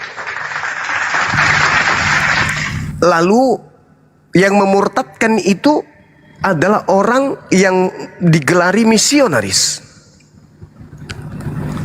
Maka misionaris ini orang-orang cerdas akan mengolah data, di mana data itu diberikan kepada si murtadin, di mana murtadin ini akan dijadikan sebagai senjata untuk kembali menyerang akidah lama, menyerang agama lama. Sehingga misionaris sangat terbantu dengan adanya murtadin-murtadin seperti ini. Kenapa? Mereka bisa baca Quran, tapi mereka nggak paham Islam. Karena jangankan orang murtad yang menyerang Islam, orang Islam aja nih, orang Islam yang adalah umat yang dimuliakan, yang diunggulkan oleh Allah, banyak yang baca Quran bisa, tapi mereka nggak bisa menjelaskan secara terinci isi Quran itu sendiri. Apatah lagi yang mereka murtad. Tapi mereka sudah menang. Pertama, dia murtad. Kedua, bisa baca Quran. Ketiga, dia dibiayai. Nah itu. Jadi kalau ada yang menyerang ke Islam, polanya cuma itu satu. Polanya cuma itu satu. Karena sakit hati kepada keluarga, sakit hati dengan keadaan ekonomi, dengan kesehatan, putus asa, bla bla dan seterusnya. Cemburu dengan kehidupan sosial, keluarganya, tetangganya dan yang lain. Maka murtad ketika didatangi oleh misionaris, yang mendatanginya misionaris, maka dia boleh, bisa jadi terbuka peluang untuk menyerang Islam. Seperti Taifuddin Ibrahim. Kalau Lina Tidak Jaya itu kan misinya memang dia dari Oten, karena dia disajikan misi untuk sama yang dijalankan sekarang, maka caranya, triknya masuk ke Islam dulu, ada ijazah mu'allam, habis itu keluar. Yang penting sudah ada ijazah mu'allam menandakan bahwa dia murtad. Jadi dia menggunakan senjata murtad ini untuk menyerang Islam. Nah itu. Nah lalu bagaimana kita menghadapi mereka? Sekali lagi saya katakan kepada adik-adik saya semuanya yang ada di sini, juga anak-anak saya yang ada di bawah. Mereka para pendebat Islam, mereka pada apologet Islam, itu diperhadapkan dengan apologet Kristen. Tak akan mungkin kita akan menemukan lagi orang di antara mereka lebih mengunggulkan kemampuan mereka dari segi Bible. Tunjukkan kami para apologet Islam, tokoh dari kalangan apologet Kristen yang bisa berdebat dengan Islam dengan menggunakan kekuatan Bible. Membantah setiap data yang kami sajikan dengan menggunakan Bible itu semuanya hampir lumpuh. Siapapun dia. Siapapun dia. Masih ingat yang orang kurus yang dari Papua? Namanya Bom-Bom? Masih ingat? Pertanyaan sederhana berulang hampir berapa jam. Apa haknya saudara menggunakan kitabnya orang Yahudi? Mencret kelereng kubuat. Tak ada jawaban. Itu sudah lumpuh mereka. Maka pola yang mereka gunakan sekarang ini adalah menyerang Islam dengan menggunakan kemudian materi-materi terjemah dan juga hadis-hadis yang mereka untai, yang mereka kemudian uraikan, yang mereka terjemahkan, mereka tafsirkan terjemahan itu sendiri dengan pengetahuan standar mereka sendiri. Tidak berdasar terhadap kaidah Islam. Nah itu yang terjadi sekarang. Jadi kalau ada kita menghadapi murtadin, pasti mereka menyerang Islamnya dengan menggunakan hadits dan menggunakan ayat suci Quran. Mereka tidak berani membantah kita dengan dalil Bible. Begitu juga para penghujat, mereka tidak akan pernah bisa meladeni kita dengan mereka mengunggulkan dalil-dalil dalam kitab mereka, karena sejatinya musuh mereka itu adalah Bible-nya sendiri. Yang mereka gunakan kemudian adalah serangan-serangan terhadap materi-materi yang mereka dapatkan di Google. Materi yang didapatkan ya selayaknya orang yang berkata bahwa sapi itu panjang, berbulu dan seterusnya, kecil kayak sapu hijau, karena dia hanya memegang ekornya. Nah itu yang terjadi saat sekarang. Seperti itu Dinda. Masya Allah. Terakhir Gurunda, kalau dari pengalaman saya pribadi, karena mendapatkan hidayah full itu takut akan kematian, yang dimana setelah mati kita nggak tahu apa-apa karena ilmunya di dalam ajaran sebelumnya tidak komprehensif. Nah, dan saya melihat beberapa saudara-saudara kita yang mu'alaf, pada saat kita berbicara dan menggunakan dalil kullu nafsin dha'iqatul maut, kenapa poin itu yang kita bisa melihat hidayah itu full begitu Gurunda? Ada apa dengan kalau pola berpikir kita tentang kematian itu Gurunda? Silakan. Oke. Baik. Jadi sebenarnya gini dek. Kalau berbicara mengenai orang-orang mu'alaf itu, kenapa mereka totalitas di dalam menelaah Islam, begitu mereka masuk Islam, mereka merasa menang, mereka merasa bersyukur. Karena setelah masuk Islam, ternyata di Islam itu keunggulannya setiap lini pengajaran itu terbalut dengan kebenaran logika. Tidak pernah kemudian menjauh atau punya jarak dengan logika. Contoh, apakah kematian itu satu kepastian?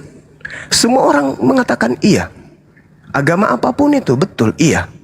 Cuman ada di antara mereka yang dicegat untuk berpikir lebih lanjut. Mereka disusupi dengan pemahaman mati surga, mati langsung surga, mati masuk surga, bla bla bla dan seterusnya. Mereka nggak mau tahu. Pokoknya itu yang harus besar. Jiwa mereka harus dibesarkan dengan pola pemikiran seperti itu. Tapi sayangnya hal itu bertentangan dengan kitabnya. Sama ketika kita berdialog dengan seorang ateis, apakah surga itu betul ada? Apakah kematian neraka itu betul ada? Itu sama halnya dia bertanya, apakah kematian itu ada? Cobalah kita bercermin ya dalam kaidah keislaman. Al-Quran menarasikan, walaqad khalaqnal insan wa na'lamu ma tuwaswisu bihi nafsuh. Aku mengetahui, setelah aku menciptakan, aku mengetahui apa yang dibisikkan oleh hatinya. Dan aku lebih dekat kepadanya daripada urat lehernya. Ruh itu milik Allah. Ruh yang ada pada tubuh kita itu adalah milik Allah. Serpihan hidup yang berasal dari Allah. Serpihan cahaya yang dititipkan oleh Allah kepada makhluk yang tadinya tidak ada menjadi ada. Tengoklah. Dulu kita cantik, dulu kita ganteng. Wajah tidak berkerut. Kulit kita kemudian mulus. Hari demi hari Allah bicara tuh. Sebentar lagi kau mau pulang. Aku kasih kode samamu.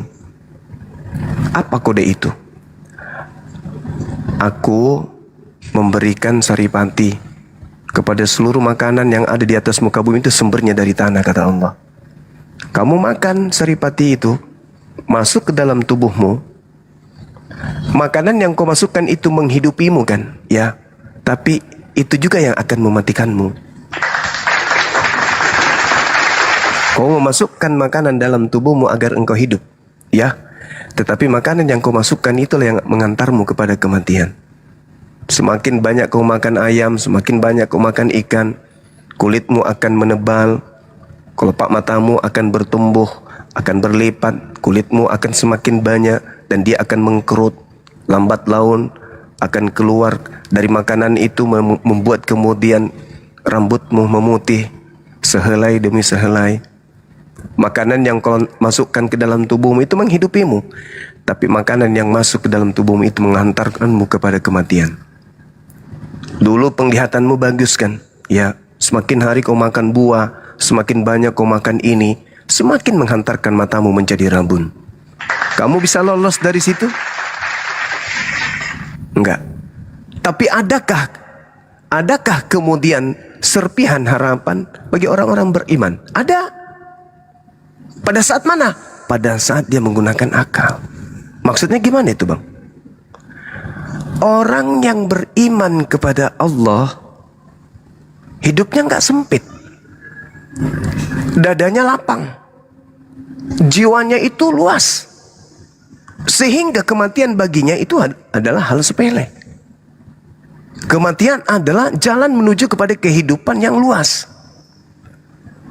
Kematian adalah merupakan satu kemenangan bagi orang beriman. Kematian adalah pintu menuju kepada kebebasan. Tapi pola ini berat. Kenapa berat?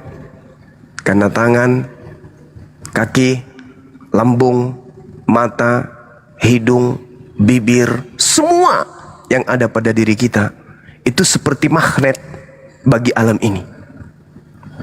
Dunia terhadap unsur yang ada pada diri kita ini itu seperti magnet. Tarik, menarik, sehingga melupakan kehidupan yang sesungguhnya. Nah, orang yang kemudian paham tentang ayat suci Al-Quran, walaqad khalaqnal insan wa na'lamu ma tuwaswisu bihi nafsu wa nahnu aqrabu ilaihi min hablil warid, itu adalah orang yang hidup meskipun dia sudah mati. Orang yang mati meskipun dia masih hidup. Nah, ini ilmu makrifat. Orang yang sudah mati meskipun dia sudah hidup, dan orang yang masih hidup meskipun dia sudah mati. Kok bisa kayak gitu, Bang? Dia tidak terlalu cinta dengan dunia. Dunia baginya adalah penghalang untuk menuju kepada kehidupan yang sesungguhnya. Nah, kenapa kemudian Allah mengkaitkan dua item di dalam kehidupan kita selaku pemimpin khalifah? Akal kita, maksudnya akal kita dan wahyu. Kenapa hal ini dikaitkan? Tidak boleh terpisah. Karena ketika kita punya akal sampai kepada insting kebebasan berpikir, menghantarkan kita kepada konsep bertuhan, kita akan dipimpin oleh wahyu, kitab suci. Celakalah orang yang memilih kitab suci yang tidak masuk akal. Celakalah orang yang memiliki kitab yang dianggap suci tapi tidak masuk akal, irasional. Celakalah mereka. Kenapa? Sejatinya yang disebut wahyu menghantarkan akal kita menuju kepada kenikmatan yang kekal, kebahagiaan yang sejati, kehidupan yang tak henti. Maka tangan tubuh kita ini ringan di dalam membina rumah tangga, di dalam mencari nafkah, di dalam merasakan penderitaan, di dalam kemudian menikmati rasa sakit, penyakit, sakit dan seterusnya. Nikmat yang ada. Punya utang, nikmat. Punya sakit, nikmat. Punya anak banyak, nikmat. Tidak punya anak, nikmat. Kenapa? Karena dia bersama dengan dia yang telah menciptakan dirinya. Itulah yang dikatakan, wa nahnu aqrabu ilaihi min hablil warid. Rupa-rupanya aku dekat dengan dia ya. Ya. Karena dia lebih dekat kepada aku daripada aku kepada urat leherku. Iya. Terus kenapa enggak manfaatkan itu? Kenapa? Kenapa enggak memanfaatkan kedekatan itu kepada dia yang telah menciptakan segala sesuatunya? Kamu butuh duit, butuh harta, butuh semua itu dari mana? Dari dia. Kamu kenal enggak dia? Kamu dekat enggak sama dia? Enggak. Dia kan tak terlihat. Maaf. Hakikatnya dia lebih dekat ke kamu daripada kamu ke urat lehermu. Coba kau sentuh urat lehermu. Dapat gak? Dapat. Dia lebih dekat samamu. Maka orang seperti ini, Pak, gimana kemudian Rasulullah kakinya gak bengkak dalam beribadah?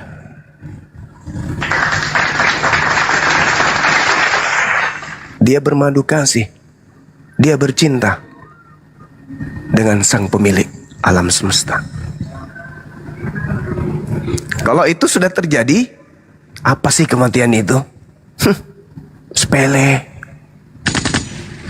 Kalau saudara-saudara sudah sampai pada level itu, sepele kematian itu. Kecil dunia ini. Kenikmatan yang Anda punya, harta yang Anda punya, kecil. Kecil. Tak ada apa-apanya. Makanya seorang wali itu kenapa dia bisa melumpuhkan kodrat alam? Karena dia bersatu. Dia memadu kasih. Dia bercinta. Jadi kalau orang sudah mualaf merasakan cinta. Makanya di Al-Quran itu ada surah Ar-Rahman. Nikmat mana lagi kata Allah yang kau dustakan. Banyak orang mencari Tuhan. Padahal Tuhan itu katanya aku lebih dekat daripada urat lehermu. Tapi ada orang masih bingung. Untuk sholat aja mereka bingung. Untuk sholat bingung, puasa masih bolong-bolong. Kenapa? Karena dia nggak mengenal siapa yang menciptakan dirinya. Jadi kalau orang sudah mu'alaf, mengenal kaidah-kaidah keislaman, mengenal konsep bertuhan, dia dekat dengan yang menciptakan. Lisannya menjadi penuntun, tindakan perbuatannya menjadi obat bagi orang lain. Nah itulah mereka orang-orang yang dekat kepada Tuhannya. Kita sudah sampai di situ? Belum, kita masih jauh. Kita hanya Islam. Cuman Islam doang. Tapi untuk kenal sama dia yang menciptakan kita masih sulit. Karena kecintaan kita terhadap dunia itu masih lebih daripada yang seharusnya. Padahal bagi aku punya kakek saya itu dulu aku dekat sama beliau. Dia sampai bilang sama aku kan, nak aku mau pergi, kau sekolah yang baik. Ya kek, aku bilang gitu. Kamu sekolah yang baik, karena kayaknya kakek nggak balik lagi kata dia. Kok bisa kayak gitu? Ya jaga nenekmu, jaga ini keluarga semua sepupu. Beliau berangkat ndak jelang berapa nggak ada 1 jam Dia naik bendi waktu itu. Orang-orang sini tahu, orang kampung yang dengarkan saya ini tahu sejarah kakek saya ketika beliau naik bendi pas perempatan antara gereja dengan masjid, beliau menghembuskan napas di atas bendi ya, dokar. Tidak sampai kepada tujuannya. Delman guru. Ya, delman. Meninggal dia di atas delman. Ucapan itu yang disampaikan. Makanya saya sedih kali kalau dia berbicara mengenai orang-orang kaidah dalam mengajar dia, teori dalam mengajar dia kepada saya menggunakan bahasa Bugis. Selalu dia mengatakan sewai Allah Ta'ala. Sewai Allah Ta'ala, kata beliau. Maksud di atai napuange, kalau kata beliau, kalau hamba dengan Tuhan itu sudah menyatu, maka makan dalam sehari sekali, dalam seminggu 2 kali pun bisa, kata beliau. Nah, itulah nikmatnya bercinta dengan pencipta. Cuman orang terkadang menggunakan bahasa ini salah paham gitu ya. Nah, ini kajiannya memang luas ya teman-teman, yang pada intinya apa ya? Yang pada intinya ya kebanyakan kita belum mengenal diri kita. Tapi kalau kita sudah tahu kita ini seperti apa, kayak mana kita ini sebagai seorang muslim, nikmatnya Islam itu kita udah rasakan, maka kalau ini semua umat Islam bisa hadirkan di dalam diri-diri mereka, maka tidak ada lagi ibu-ibu menggosip, nggak ada lagi penggibahan, nggak ada lagi dendam, nggak ada lagi iri. Yang ada hanya senyum, yang ada hanya belas kasih. Karena itu Islam yang mengajarkan itu. Wa nahnu aqrabu ilaihi min hablil warid. Bahkan sekedar untuk mandi dalam keadaan telanjang pun mereka malu, apatah lagi ingin nyakiti orang, apatah lagi ingin benci orang, apalagi ingin menzolimi orang. Tapi itu sulit bagi kita. Kenapa? Itu tadi, kita dengan alam ini seperti magnet. Nah, kajian-kajian seperti ini itu cakupannya luas. Mau bicara sampai 2 minggu pun, sampai nggak tidur-tidur kita bisa. Karena kita berbicara mengenai hal-hal yang makrifat. Namun sebelum sampai ke sana ya kita harus melalui tangga-tangga dulu. Tangga dasar, stasiun pertama, stasiun kedua, stasiun ketiga, keempat, dan seterusnya. Nanti kalau udah sampai pada level-level tertentu, berjalan ke masjid itu susah kepala ini diangkat. Maksudnya susah kepala ini nengok melihat ke depan. Yang ada hanya melihat tunduk ke tanah. Karena kenapa? Tangan udah ikut bertasbih, kaki bertasbih, hati bertasbih, lisan bertasbih. Begitu disapa cuman senyum, bertemu dengan orang cuman senyum. Tapi itu nikmat sekali sahabat-sahabat. Aku pernah rasakan. Pernah aku rasakan hidup jadi sufisme itu, aku pernah rasa. Nikmat sekali. Tapi karena kehidupan ini menggiring kita kepada cinta terhadap duniawi, ya terkadang itu lepas. Seperti itu teman-teman. Ini kemana-mana kita jadinya kan ya. Yang pada intinya seorang mu'allaf yang dihasilkan dari proses berpikir itu merasakan dirinya menang, merasakan dirinya kemudian bersatu dengan Tuhan dan seterusnya. Dunia ini kecil.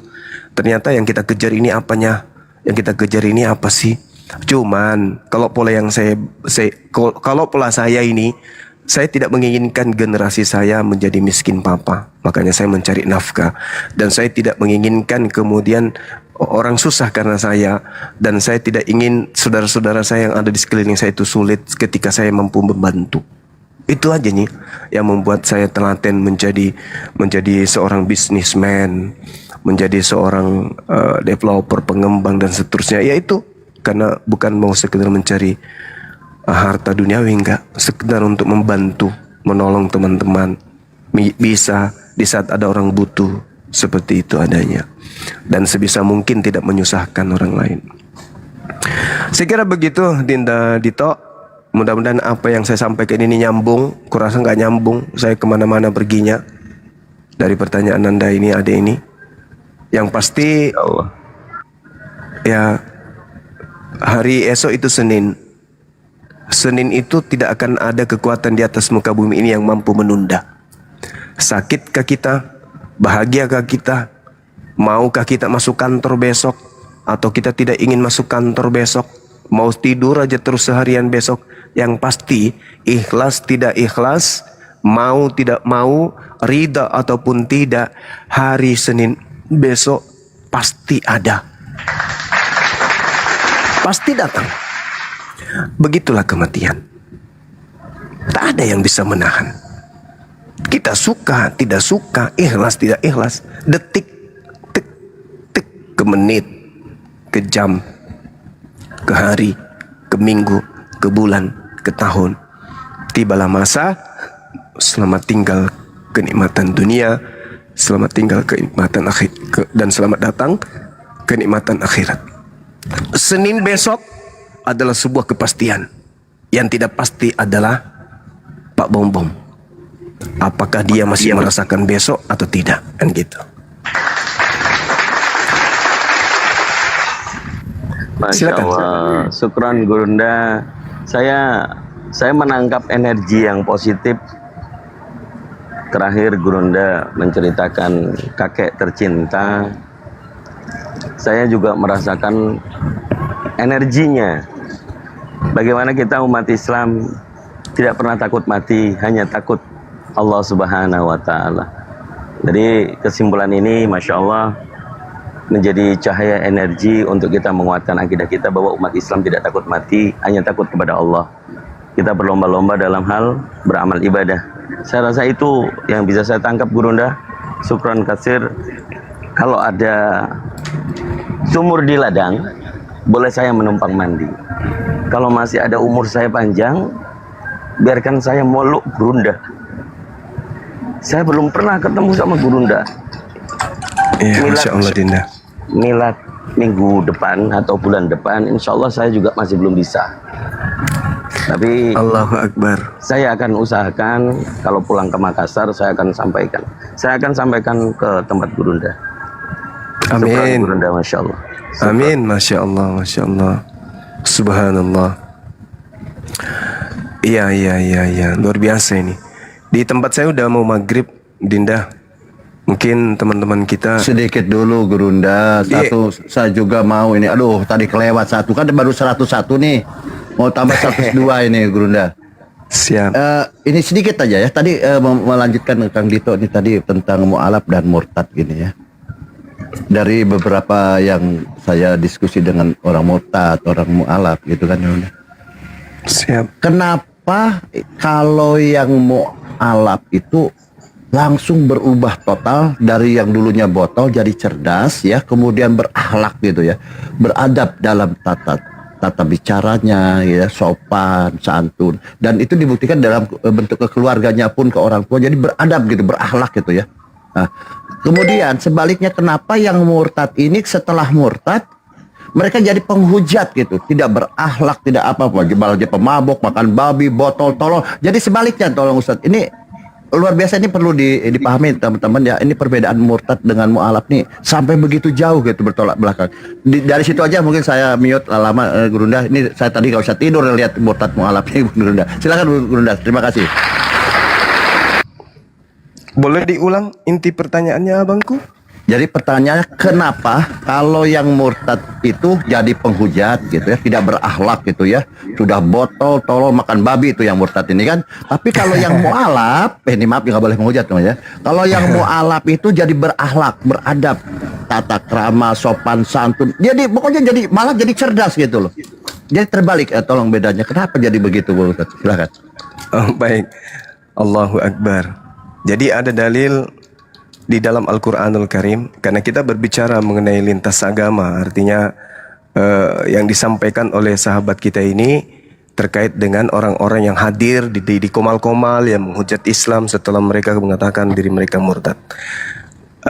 Saya ngambil salah satu ayat dalam Al-Quranul Karim. Bismillahirrahmanirrahim. Alladzina amanu yuqatiluna fi sabilillah. Nah, jadi kalau berbicara mengenai hal yang dipertanyakan ini, maka jelas orang-orang beriman itu berperang di jalan Allah. Siapapun itu, dia mu'alaf kah, Islam dari lahir kah, ya, maka mereka senantiasa berpola hidup dalam beragama dengan perjuangan. Semuanya akan diperjuangkan. Lisannya, waktunya, hatinya bahkan, pikirannya bahkan. Kenapa? Karena memang orang beriman itu berperang di jalan Allah. Nah, sebaliknya kata Allah, orang-orang kafir itu berperang di jalan tagut. Ma makna tagut? Apa arti tagut? Tagut itu berhala, tagut itu kebodohan, kejahilian, kejahiliaan, kebatilan. Mereka orang-orang yang menyembah kepada tagut. Ya, orang yang mempertuhankan kemudian iblis. Jalan tagut. Jalannya orang-orang yang timpang dalam berfikir. Jalannya orang yang cenderung kepada kebinasaan. Jalannya orang-orang yang hatinya selalu menuju kepada kehancuran. Yang ada cuma negatif, negatif, negatif, negatif, negatif. Sehingga ketika didatangkan kepada mereka kebenaran, berpikir negatif. Meskipun dari kitabnya, kita sampaikan isi kitabnya, tapi karena kita yang menyampaikan yang tidak sejalan dengan dia, negatif jadinya. Meskipun itu adalah bersumber dari kitab mereka. Kenapa? Karena mereka selalu berjuang di jalan tagut. Bukan hanya mencelakai dirinya. Ini yang disebutkan Al-Quran, orang sesat yang menyesatkan. Ada orang sesat, tapi sesat untuk dirinya. Dia tidak menyesatkan orang lain. Ini sudah naik pangkat dia. Sesat lagi menyesatkan. Siapa mereka? Mereka yang berperang di jalan tagut. Walladzina kafaru yuqatiluna fi sabilit tagut. Makanya ketika kita bertemu dengan mereka, orang-orang ini timpang. Kelihatannya timpang memang. Kelihatannya timpang. Berbeda dengan apologet Islam, ketika mereka menguraikan, mereka menjawab, mereka berdata. Baik itu dari segi Al-Quran maupun dari segi kitab lawan. Nah, apa yang harus kita petik dengan keadaan itu? Ya terlanjur basah. Kita ada di dunia apologet, pembelaan akidah Islam. Maka pegangan kita adalah faqatilu awliya asyaitan. Perangi mereka, saudara-saudara setan itu. Kenapa? Inna kaidah syaitan kana dha'ifa. Karena sesungguhnya tipu daya setan itu lemah. Yang membuatnya kuat adalah saudaranya. Maka saudaranya ini harus kita lumpuhkan.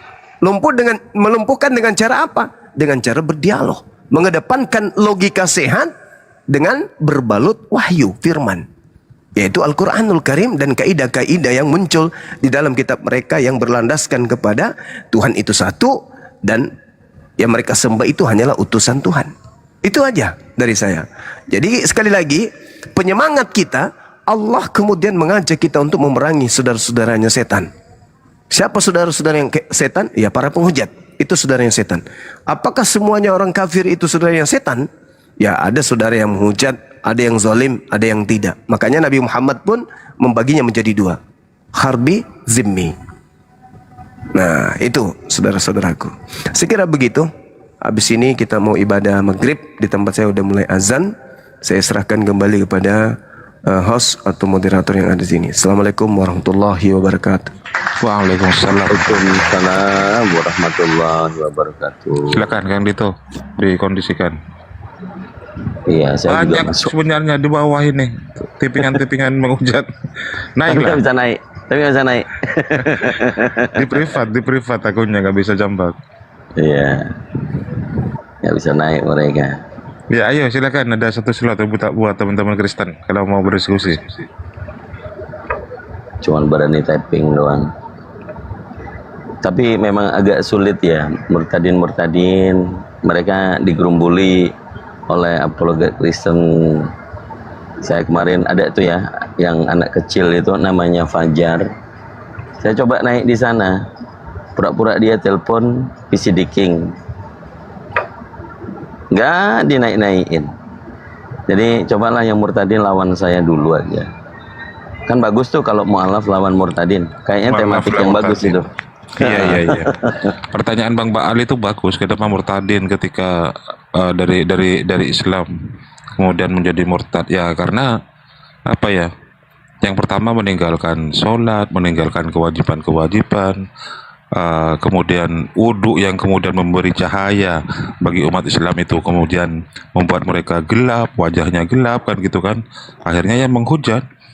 Beda dengan ketika orang Kristen meninggalkan manusia yang kemudian dituhankan, itu kemudian berfungsi akalnya. Nah, ya kan, kemudian bersih kayak Kang Dito dengan cahaya wajah yang kemudian berasal dari air wudhu tiap hari, bahkan kalau orang yang memang berhati-hati itu setiap hari tidak lepas dari wudhu gitu, makanya wajahnya selalu bercahaya. Tetap aja di rumah juga masih banyak muka Oten. Itu aja ya kan Ustaz Felix ya. Muka-muka Oten gitu. Ya, yang membedakan itu sih memang Masya Allah ya, air wudhu itu menjaga kita juga. Ya insya Allah lah kita akan semuanya dijadikan ahli surga semuanya, amin insya Allah. Iya. Ada pertanyaan di bawah Kang Dito. Apa itu? Kenapa enggak ini masalah ini. Kok masih bisa live pakai apa ya? Saya live dari negara Konoha, teman-teman ya.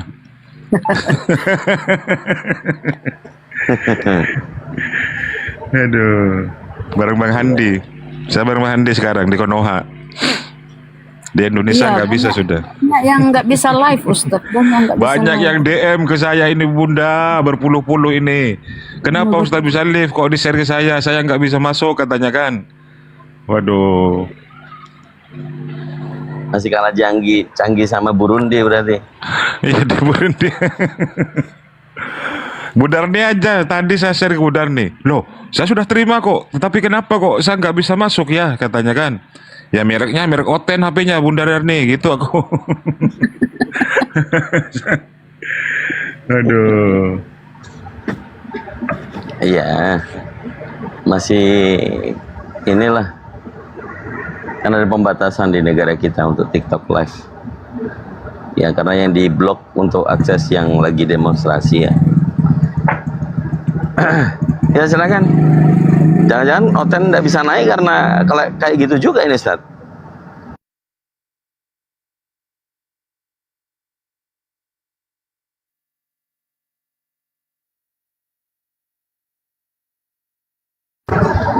Ya ini di Bali juga masuk waktu maghrib Ustaz.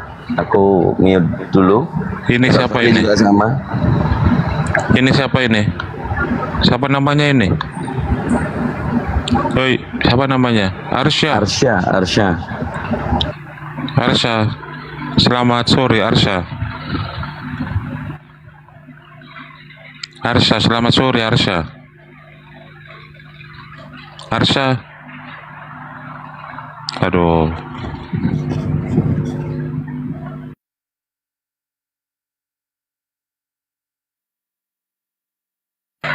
Ya lanjut dulu Bunda Rahma. Lanjut dulu Bunda Rahma. Ini Ustadz, mohon maaf, sudah wudhu mau sholat maghrib dulu. Oh iya, saya persiapan sholat, persiapan wudhu. Bang Handi, Ustadz Felix juga sholat daerah Sulawesi. Bang Handi lagi Bang Tera. ini. Kores masih ngorok. Kores itu kan malam dijadikan siang dijadikan malam Bang Kores itu. Ya kalong. Kayak kalong, bukan aku yang ngomong dah. Tadi Bunda suruh naikin malah diblokir sama si Kores. Waduh.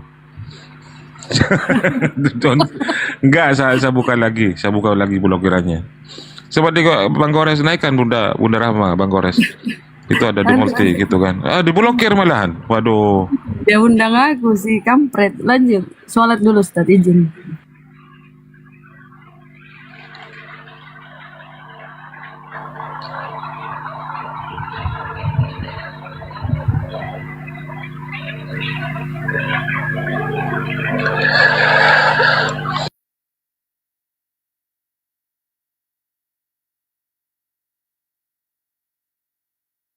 Bang Handi monitor Jakarta masih agak lama ini waktu sholat maghribnya. Bang Handi monitor, Bang Handi. Beliau lagi sibuk, teman-teman ya Bang Handi itu. Lagi ada di markas besar API. Ada di kantor pusat API di Jakarta beliau.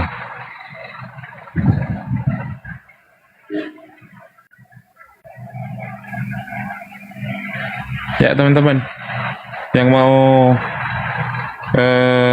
ke teman Kristen silakan naik, minta permintaan di multi.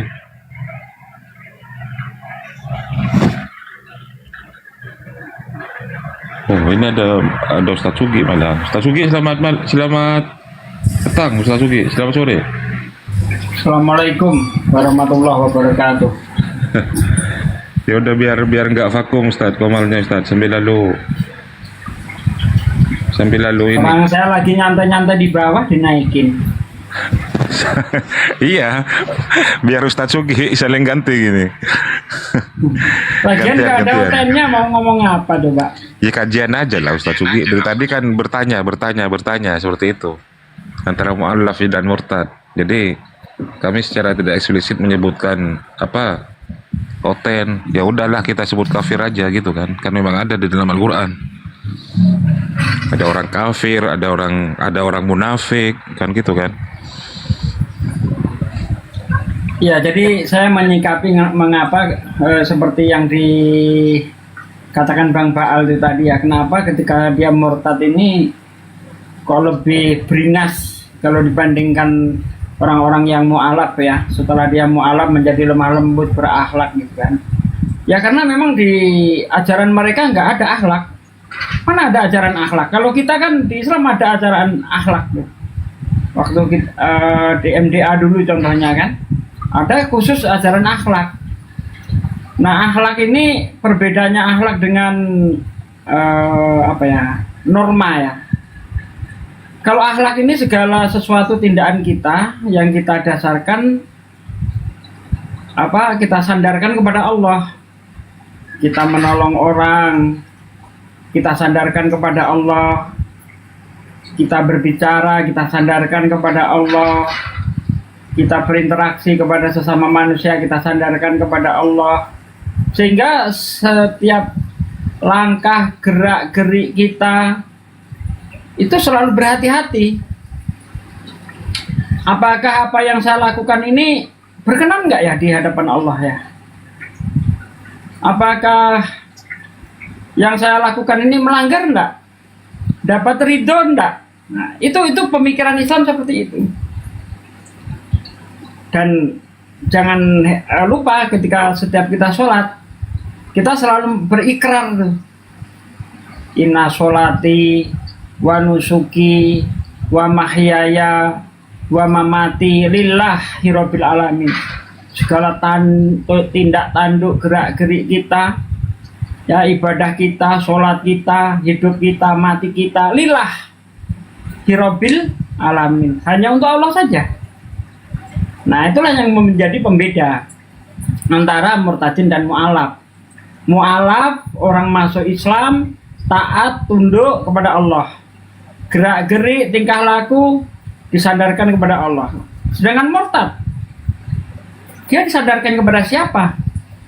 Bahkan dalam rangka ibadah saja itu nggak ada perintah dari Tuhannya, nggak ada. Ibadah hari Minggu perintah siapa? Yang dicontoh siapa? Ya kan? Betul. Menyembah Yesus atas perintah siapa? Nggak ada tuntutannya kan gitu kan? Nggak ada, sama sekali nggak ada. Iya. Kan begitu. Nggak ada aturan kan memang dibimbing. Nggak ada ya? aturan. Beda dengan Islam, Ustaz Sugi. Aturan. Islam datang kemudian Nabi Muhammad di awal-awal itu innama bu'istu liutamimu makarimal akhlak kan gitu kan. Betul. Nah, aku diutus oleh Allah untuk menyempurnakan dan memperbaiki akhlak manusia. Kan gitu kan. Lanjut Ustaz Sugi. Suatu ketika sahabat itu bertanya kepada Rasulullah, berkata kepada Rasulullah, ya Rasulullah, mengapa engkau tidak minta kepada Allah agar menghancurkan musuh-musuhmu? Apa jawab Rasulullah? Aku diutus bukan untuk menghancurkan, tapi aku diutus untuk menyempurnakan akhlak. Tuh, Islam ini agama akhlak, agama tinggi, mulia. Nggak ada agama yang setara dengan Islam, itu nggak ada. Al-Islamu ya'lu wa la yu'la alaih. Islam itu mulia dan tinggi pula.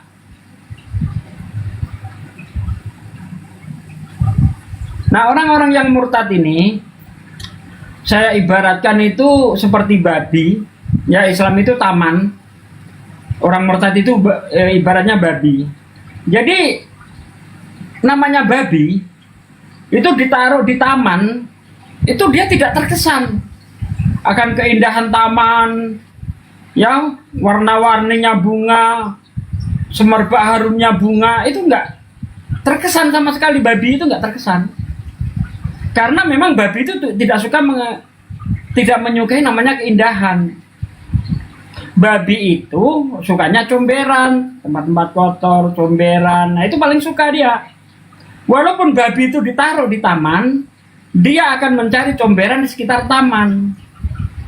Walaupun orang itu ditaruh di Islam, dia nggak terkesan dengan indahnya Islam, itu nggak terkesan. Makanya dia akan pergi mencari sesuatu yang batil, yang di luar Islam itu. Nah, alhamdulillah kita ini orang-orang yang menggunakan akalnya ketika kita beriman, ya kan, selalu mengedepankan akal untuk menuju keimanan yang sebenarnya. Karena iman tanpa akal itu nggak bisa. Iman dan akal harus seiring sejalan. Iman tanpa akal buta, akal tanpa iman pincang. Makanya di abad-abad pertengahan kehidupan orang-orang Kristen itu mengalami zaman kebodohan. Karena dia hanya mengedepankan iman saja. Ini sejarah, kawan-kawan. Ini sebenarnya sejarah yang sangat memalukan bagi kekristenan itu. Di abad-abad pertengahan itu. Mereka bodoh. Bahkan banyak ilmuwan, ya bukan seorang, banyak ilmuwan yang menjadi korban atas kebodohan mereka. Seperti contoh Galileo itu kan dihukum oleh gereja itu. Karena apa yang disampaikan, ya, ilmu yang disampaikan oleh Galileo itu bertentangan dengan gereja. Makanya mereka Galileo itu dihukum, dianggap menentang firman Tuhan. Nah, jadi kenapa orang-orang Kristen sekarang itu maju di bidang ilmu pengetahuan, ya kan? Karena mereka jauh dari Bible. Coba kalau dekat dengan Bible seperti abad-abad pertengahan, mereka bodoh, nggak ngerti apa-apa. Nah, mereka jauh dari Bible sehingga mereka maju di bidang ilmu pengetahuan. Ini bukan hujatan, ini sejarah. Coba Bible dari ribuan ayat itu, satu ayat aja yang sesuai dengan ilmu pengetahuan, kan nggak ada. Bahkan bertentangan dengan ilmu pengetahuan, cacat ilmu pengetahuan, benar-benar cacat. Ya, saya sering mendiskusikan hal ini dengan para pendeta dan sebagainya itu. Mereka nggak mampu untuk menyelaraskan antara Bible dan ilmu pengetahuan, nggak mampu. Kebanyakan jawaban mereka antara iman dan ilmu pengetahuan tidak bisa disandingkan, harus dipisahkan memang. Ketika berbicara tentang agama, ya khusus agama, dibahas keimanan. Nah, nanti kalau berbicara tentang ilmu pengetahuan begitu. Kalau Islam enggak. Ilmu pengetahuan dan agama bisa seiring sejalan. Makanya Al-Quran itu ada ribuan ayat yang berbicara tentang ilmu pengetahuan dan tidak satu pun bertentangan dengan ilmu pengetahuan. Itu hebatnya Islam itu. Tinggi dan mulia. Membawa manusia itu cerdas. Tuntunan Tuhan, yaitu agama, harus membawa manusia itu cerdas. Bukan menjadikan manusia itu bodoh. Nah, begitu Ustaz Arif. Berbangga kita menjadi Islam. Terima kasih. Saya nggak ada Kristennya.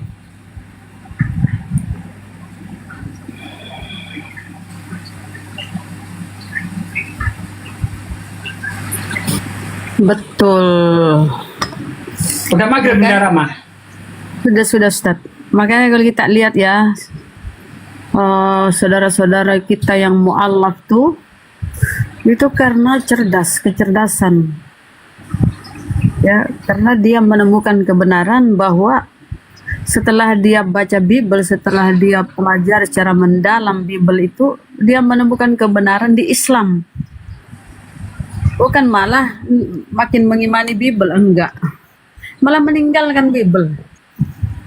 Setelah dia menemukan kebenaran di situ ya, membaca ayat-ayat apa ya, data-data di Bible itu banyak ya. Podondi, Ustadz Kainama, Menahem Ali, banyak ya Bang Edi siapa itu ya, Stan Moko Gintal marhum Yahya, pokoknya mereka-mereka nih yang memang apa ya, cerdas dan smart, bukan kaleng-kaleng tuh mereka yang mu'alaf ya teman-teman. Di TikTok ini yang kita lihat siapa ya yang dan Cemumak, mereka itu bukan jemaat biasa, mereka pendeta. Mereka bukan orang-orang biasa. Menahem Ali tuh jadi banyak ya.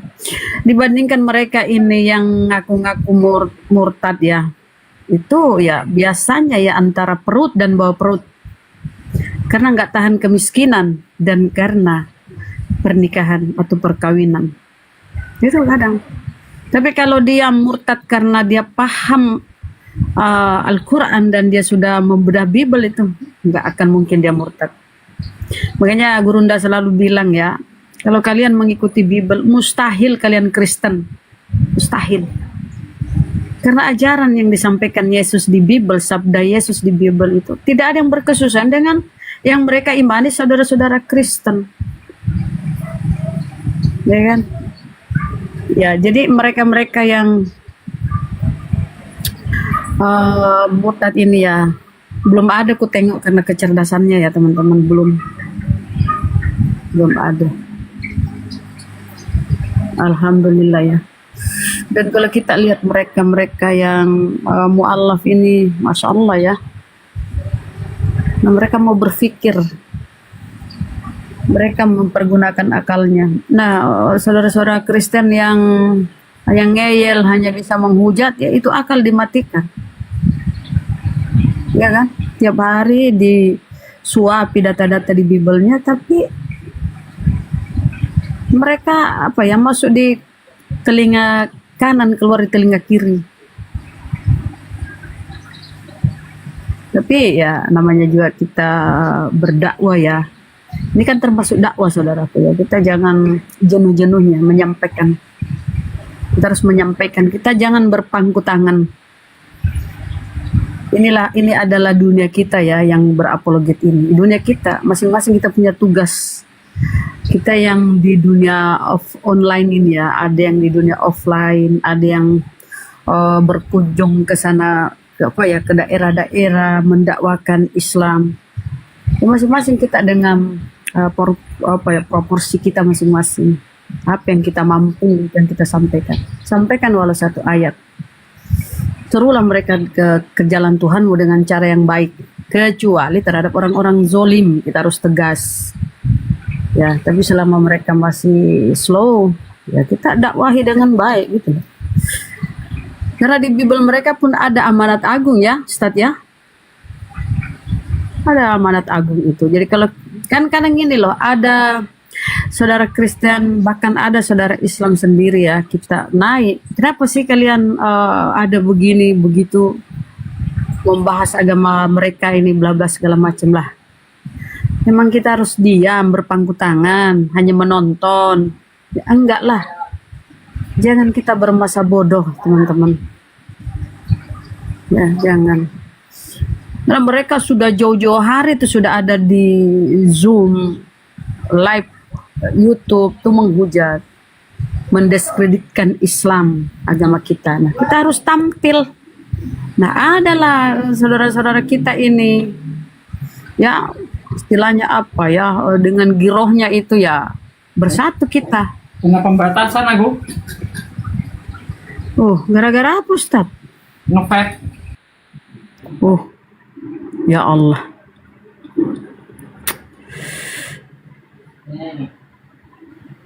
Padahal ini akun anti rungkat ya Ustaz ya. Kalau nampilin wajah nampilin data. Itu kan Bunda Rahma juga sering kan seperti itu. Tapi Ustadz Pak Desugi tadi ini Iya, selama tidak tidak mengganti dengan akun baru, oh, Komal ini tetap ini kena pelanggaran. Ini ada OTN Bunda. apa nih? Oce, Ya, silakan Bunda. Oce Tunis. Selamat malam saudara. Selamat sore. Pakai akun baru Ustaz Cuki. Mau Ustadz?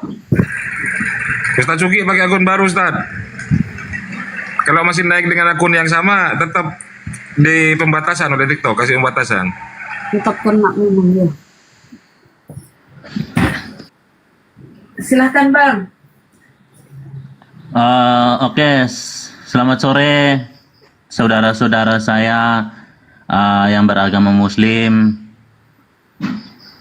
Saya sangat rindu ya, kita sama-sama berdampingan. Saya pun selalu ketika saya dengan teman-teman saya yang seiman, saya selalu mengatakan, kita jangan pakai hidup kita itu untuk menghujat keyakinan orang. Saya ini orang netral. Saya tidak pernah mengganggu siapapun.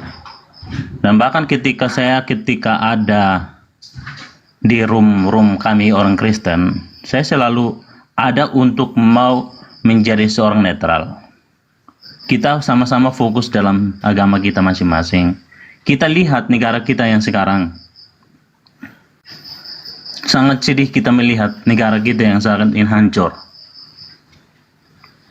Kita harus bergandengan tangan untuk menunjukkan bahwa kita ini bersatu untuk bangsa negara kita. Kita kuatkan iman kita masing-masing.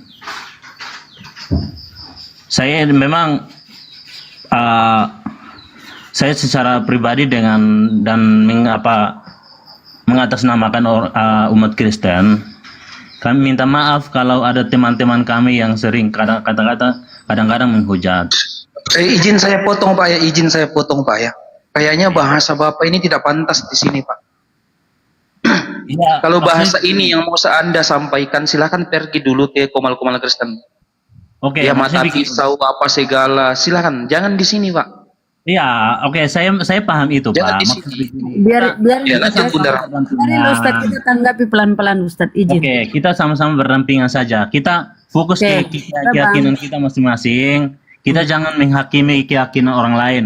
Dan Oke, saya baik. pun Bang. secara pribadi kadang-kadang juga saya nasihatin teman-teman saya Kristen Oke, juga. baik Bang. Bang, Nah. oke, baik Bang. Begini Bang. Bang, Ya. tadinya kami ini semua ada di Zoom. Kemudian diskusi sama Kristen kan, teman-teman Kristen, penghujat-penghujat. Kenapa kami ada? Kenapa guru ndak ada? Kenapa guru-guru kami ada? Karena untuk membantah, untuk menjawab subat-subat saudara Kristen. Betul. Ya, kemudian beliau semua lari ke TikTok. Di TikTok dia menghujat, memframing tentang Islam. Jadi mereka itu selalu memancing Bang. Itu poin pertama ya. Kedua, kenapa kita ada di sini membahas Kristen? Karena istilah-istilah Al-Quran kami ada di Bible. Kemudian misionaris itu kemana-mana mengkristenkan saudara kami yang masih awam. Jadi kami membentengi akidah saudara-saudara kami di komal-komal ini supaya jangan sampai dimurtadkan. Misionaris Anda Bang, dengan amanat agungnya itu yang kalian pakai. Dengan memakai tadi kata-kata Al-Quran kami di Bible Anda.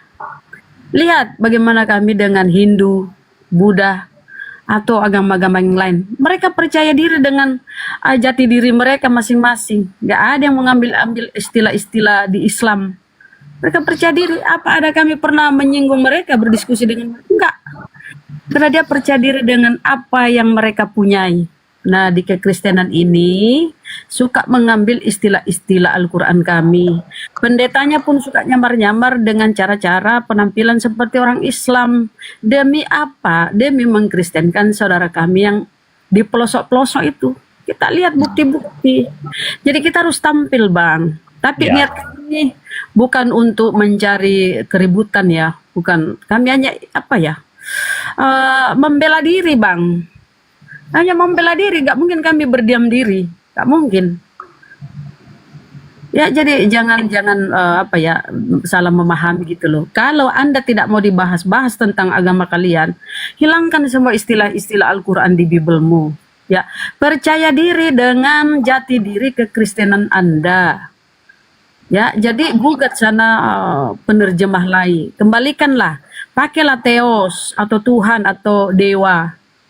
Ya kan begitu, Bang. Jadi supaya ya terserah agamamu, agamaku.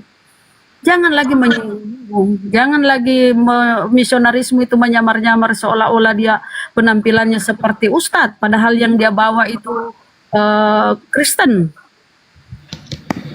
Nah, itu, Bang. Ini fakta yang kami sampaikan ya. Ada buktinya. Silakan, Bang. Silakan Ustadz kalau mau menambahkan. Pak Felix. Baik. Saya mau hanya merespon saja.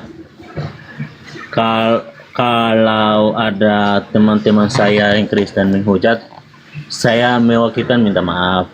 Dan bahkan mungkin saya sering-sering ada di komal-komal teman-teman kami Kristiani ya. Saya selalu mengatakan itu. Kita fokus pada Bible, kita fokus pada iman kita. Jangankan kita menyerang iman orang, karena apa? Itu bukan urusan kita. Urusan kita adalah urus keyakinan kita masing-masing. Maaf, saya di sini saya orang netral Bunda. Saya orangnya itu di mana-mana itu berteman dengan siapapun. Jadi Anda sudah menasihati debater-debater Kristen ya? Sudah. Dan bahkan di sana suruh berhenti mereka semua, jangan menghujat. Dan Edis atau Taipuding atau Sopi Bekatul atau Paul Zong itu suruh kembali mempertanggungjawabkan perbuatannya. Kan dia pada kabur tuh. Kenapa dia kabur? Kalau memang dia yang dia sampaikan benar, nggak usah takut lah, nggak usah pengecut. Kembalikan dia, terus dia bertanggung jawab, pertanggungjawabkan apa yang telah dia ucapkan. Jangan kabur dong. Itu, Bang ya. Jadi sebelum Anda masuk memberi kami nasihat segala macam, tolong nasihati intern Anda dulu. Saya maaf Bunda, saya di sini bukan mau menasihatin ya. Tapi saya hanya mau berbicara begini. Kita ini harus melihat keberagaman kita kan di Indonesia ini. Kita berbagai macam agama, ras, suku ya. Ya kan sudah aku sampaikan itu penyebabnya tadi, Bang. Coba tengok, ada kami pernah diskusi dengan ini baru naik, Bang. Bunda. Saya kan baru naik, ya, jadi mungkin terlambat. Ini saya kasih tahu, Bang. Ini saya kasih tahu supaya Anda nggak usah lagi naik seperti ini ya. Saya kasih tahu bahwa Hindu, Buddha tidak ada kami bersinggungan. Karena mereka percaya diri dengan jati diri keagamanya. Tidak nyolong sana, tidak nyolong sini.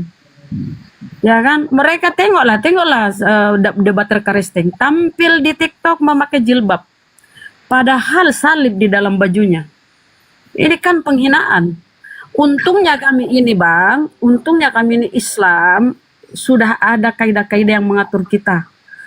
Kalau kita ya bisa saja kita ini kan ke mereka.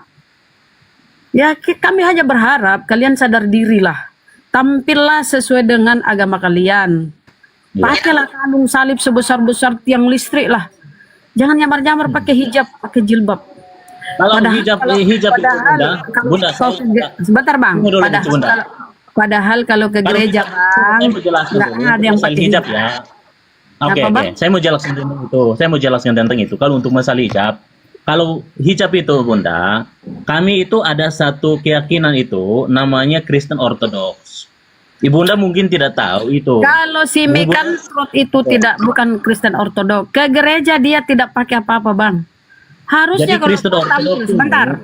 Harusnya kalau kau tampil di TikTok ini ya berdiskusi pakai hijab, ke gerejamu pakai hijab dong.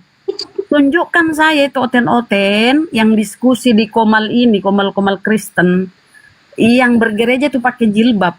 Tunjukkan. Nggak pernah aku tengok itu si Lina Kampret, siapa itu ya. Kenapa sih kalian nggak percaya diri dengan agama kalian? Kenapa sih?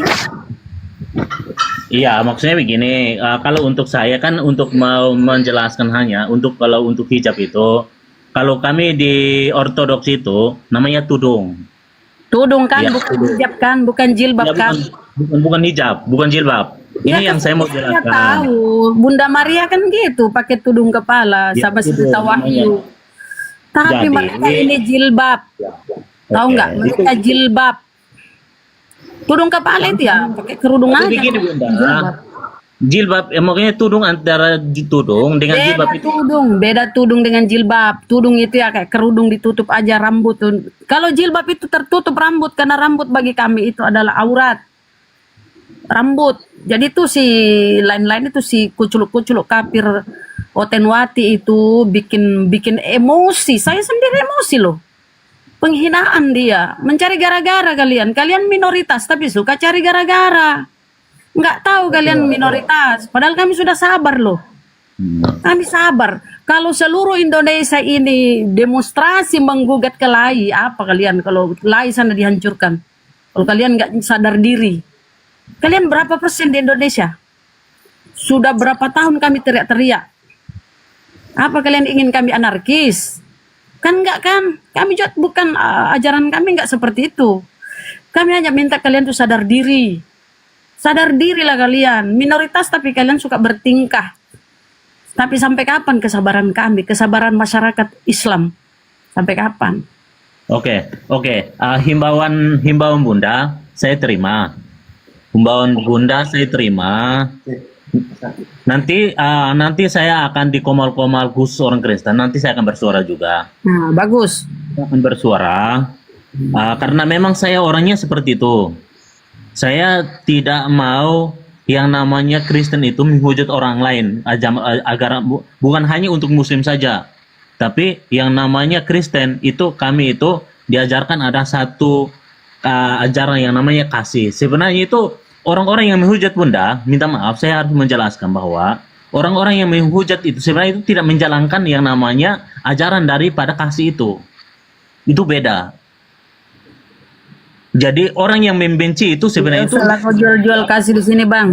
Sampaikan aja ke sana ya. nah, itu dia. Maksudnya begini, Ya, bentar, sudah bang, sudah. Kalau anda tidak mau diskusi, cukup sampaikan apa yang saya mau berdiskusi karena apa? Saya orangnya netral. turun aja bang. Udah cukup saya rasa penyampaian saya ya. Sampaikan ke mereka, mudah-mudahan mereka mengerti. Oke. jadi- Terima kasih ya Bunda. Minoritas itu jangan terlalu berlagu. Ya, Oke, siap. mau dirilah kalian ya teman-teman ya. Oke, terima kasih bang ya. Oke, Mohon maaf sama-sama, kalau Bunda. salah kata.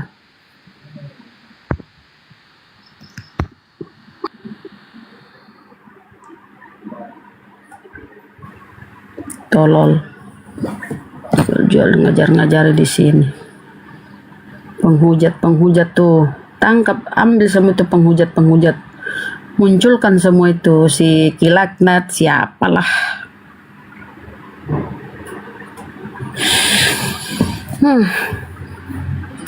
Tiga balis nah. Sama sekarang itu ya teman-teman ada katanya Murtadin. Siapa namanya itu Kesha. Murtadin Makassar. Cinaku dapat sepertinya dia Manado tapi sudah lama tinggal di Makassar ya.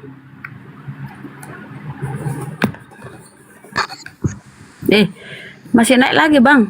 Salah pencet. Tidak, ini Arif ini yang naikin saya nih. Oh, Ustadz, mau diskusi? Beliau nggak mau diskusi. Mau diskusi bang? Bukan diskusi. Saya orangnya kan seperti tadi saya sampaikan di Bunda. Saya sistemnya kita sama-sama urus agama kita masing-masing.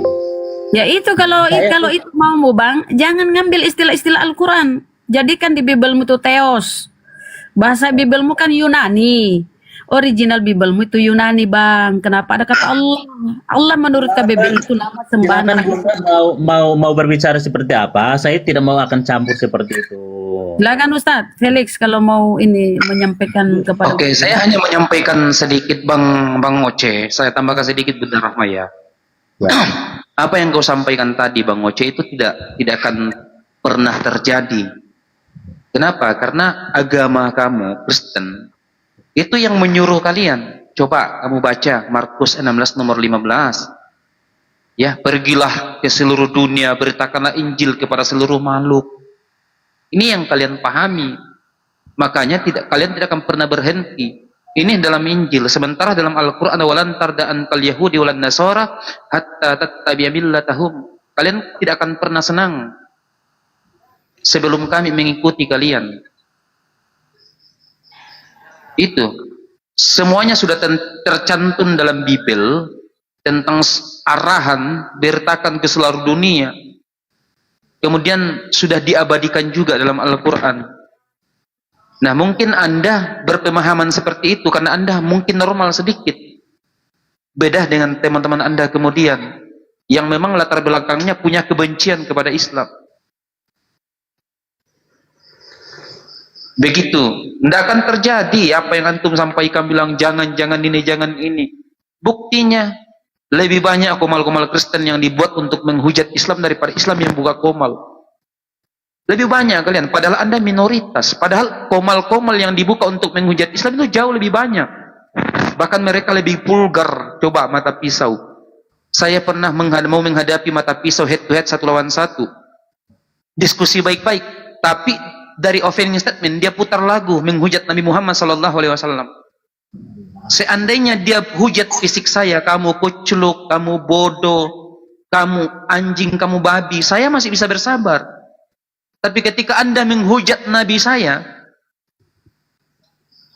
pengen sekali berada di depan Anda langsung, berhadapan langsung. Itulah kalian, makanya betul kata Bunda Rahma tadi, Anda minoritas tapi sok-sokan di negara ini. Seandainya bukan karena ajaran Al-Quran, atiullah wa atiur rasulullah alil amri minkum, ikutilah Allah dan Rasulnya dan pemerintah di antara kalian. Kemudian ajaran Rasulullah mengatakan lindungilah harta darah dan kehormatan kafir zimmi. Itu ajaran Nabi kami.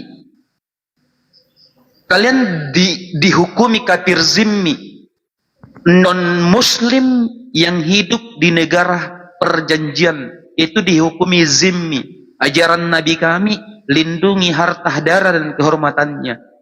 Tapi ketika kemudian Anda hadir di dunia maya, bahkan di dunia nyata untuk mengabrak-abrik agama kami, ayo kita diskusi.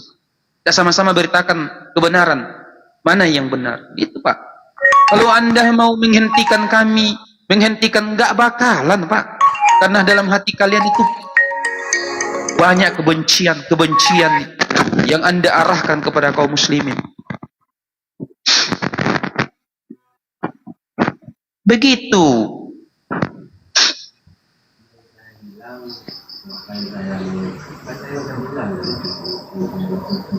Sudah kah Pak Ustadz? Iya, silakan Anda tanggapi. Kita diskusi saja. Kalau Anda naik di sini untuk mau mengingatkan kami untuk berhenti, nggak usah. Bukan tempatnya di sini. Kalau memang mau mengingatkan, ayo. Kamu diskusi, kamu ingatkan Edis, Sofiatul, kamu ingatkan mata pisau, kamu ingatkan semua dulu, baru ke kami, gitu Pak. Oke, baik. Karena apa? Maksudnya begini, saya nggak usah dilanjut lagi. Kalau mau diskusi, ayo kita diskusi. Tapi kalau mau menasihati kami di sini, mending nggak usah. Atau mau diskusi sama Bang Zuma? Saya turun ya Bang. Oke, silahkan monggo. Tapi kalau mau hanya sekedar mau mengingatkan, mending turun aja. Oke, baik. Intinya begini, kita sama-sama prihatin dengan kondisi negara kita sekarang.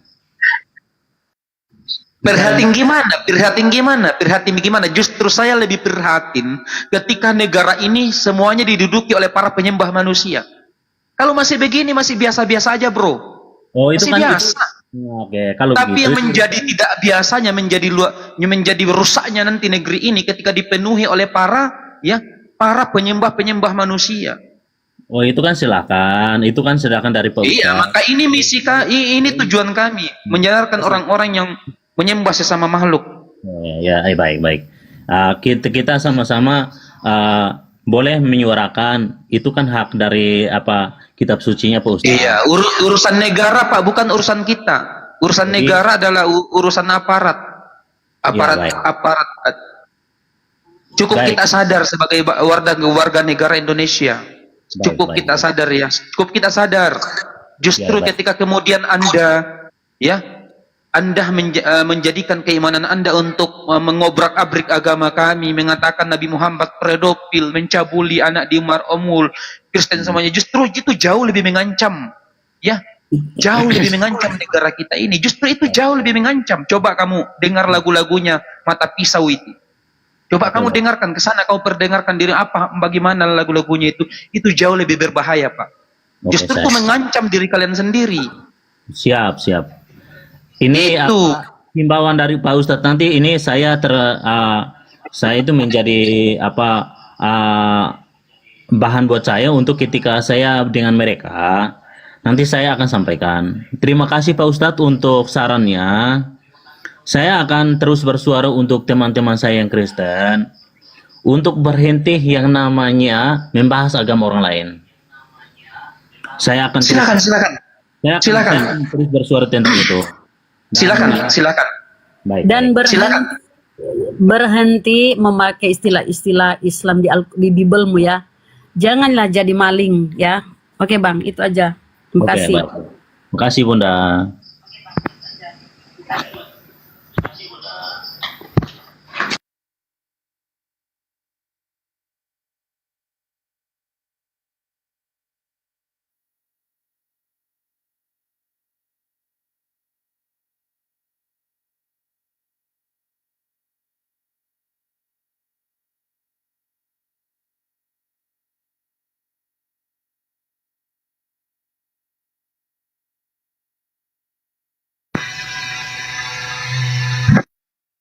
Suara saya terlalu ini ya, Bunda Rahmat, terlalu tinggi atau gimana?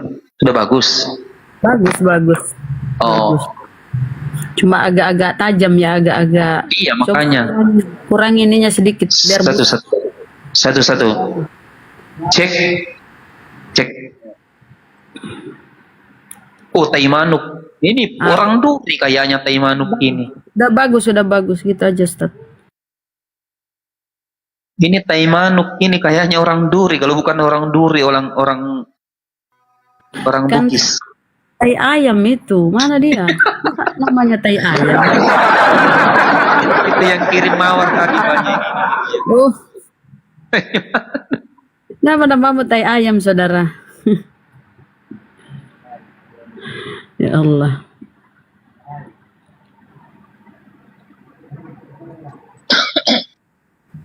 Oh, Sulawesi Barat. Oh iya, pantas lah. Iya, masih masuk daerah Sulawesi. Arnold naik, Bang Arnold. Ini ada Bunda Rahma, ada Handi Selebes, ada Bang Zuma. Ini ada tamu Bunda Rahma.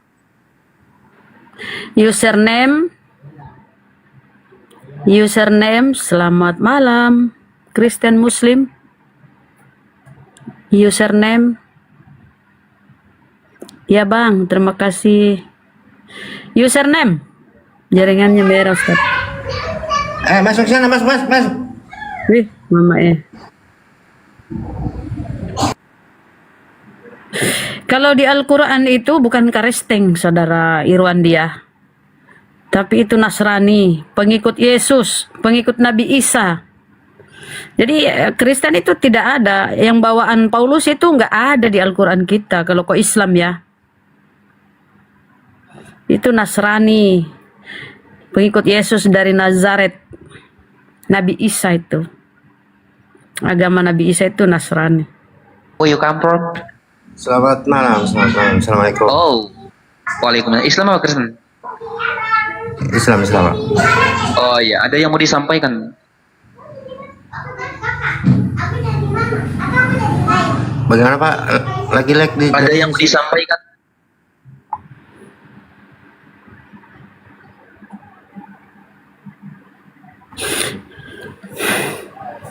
Jadi surah Al-Ma'idah surah itu Tolomu itu, kau Islam atau apa kau Oten, Irwandi? Al-Quran itu ya. Inilah kalian ya.